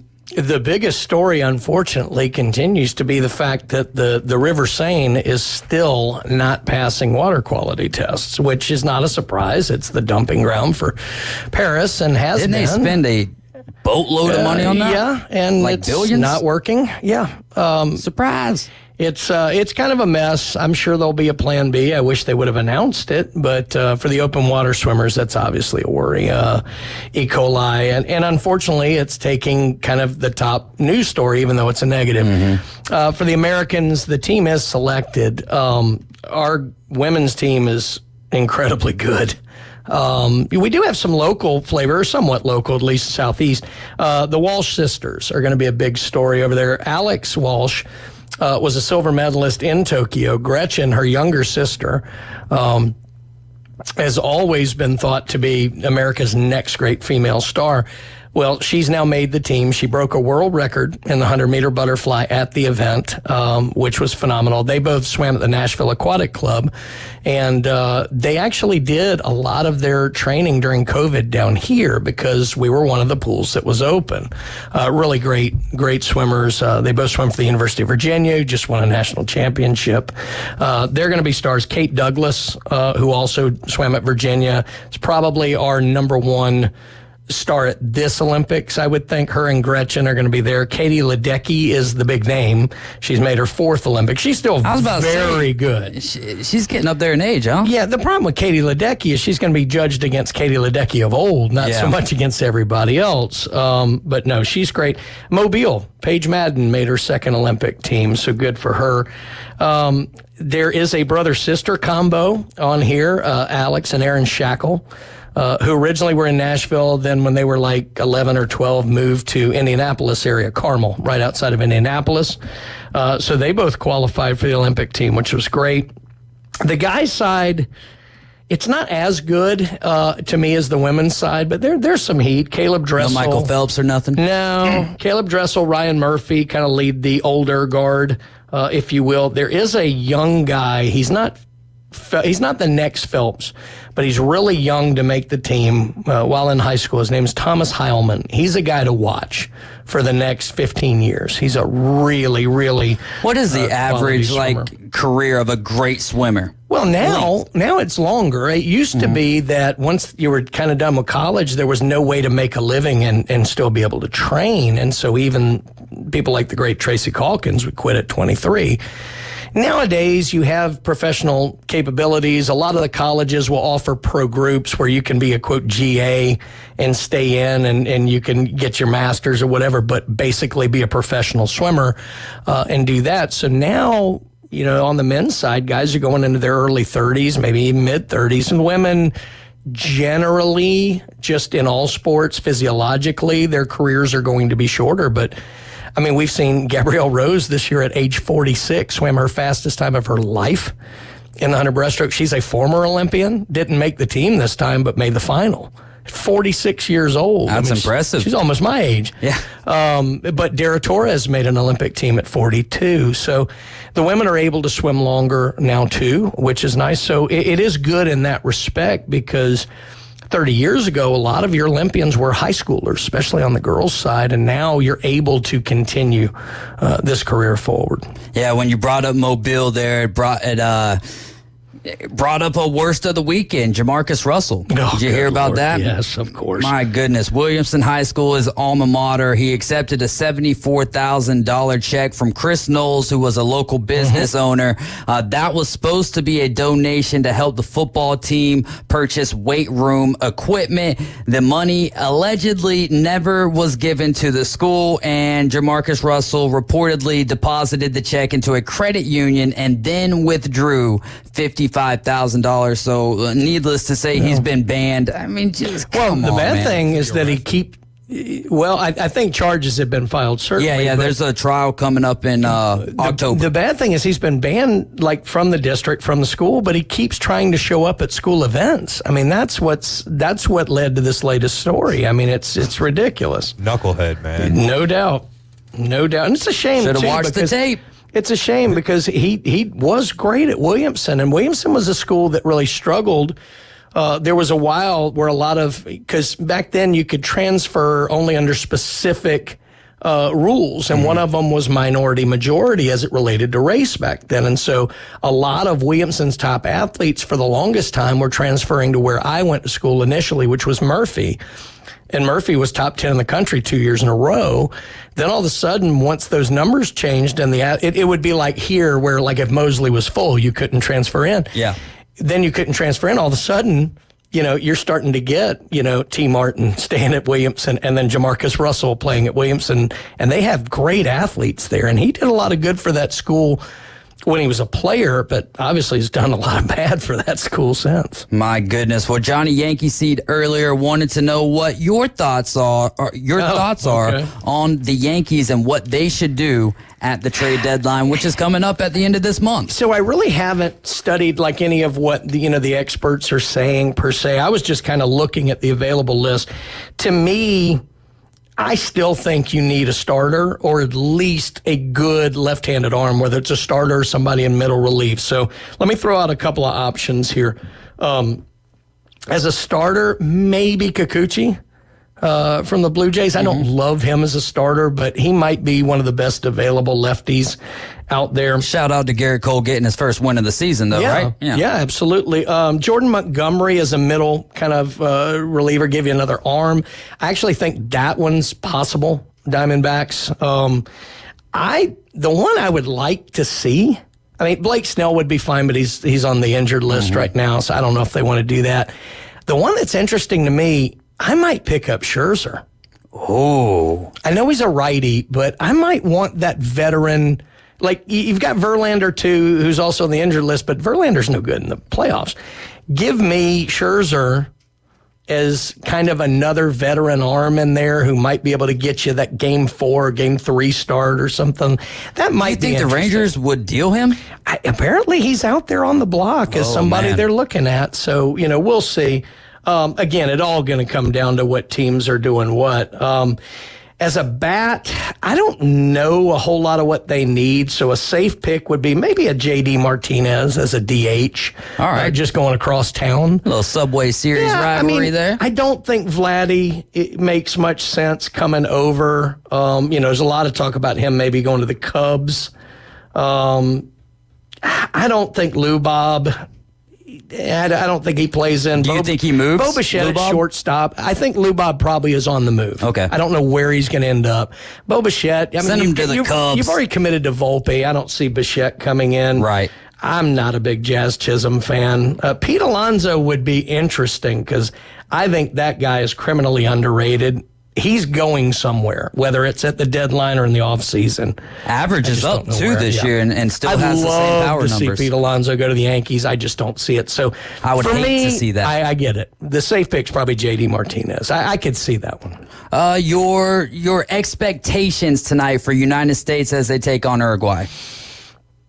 I'd be thrilled if they won, but I wouldn't bet on it. I don't know. This team... it's kind of a newer team. It's a team with a lot of good young talent that doesn't play in a weird way.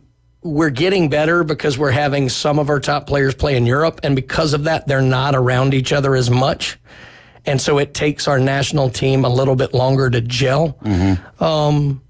I think we probably lose 2-1, but, we'll have to see. Caveman Rick, we're running out of time. Your thoughts? As USA plus 150, Uruguay plus 195. Yeah, I got some money on that game tonight. I like the U.S., man. I think we can do it. So, good. We made a mistake in that last game. I think because of it, we'll reconcile that and do right this game. I really hope so. No slapping nobody on the back of the head tonight. All right, well, that is going to do it for us today. No Coach James Hale show for the rest of the week. No Inside Drive for the rest of the week. We'll be back tomorrow. Brian is going to have Monty and Pharaoh with us tomorrow at 5:40 as well. And your Minute with Max at 4:20. And then Tyler's Takes always going up on a Tuesday at 5 o'clock. Y'all have a great rest of your evening. Be safe out there. Just remember, Jesus loves you, and so do I.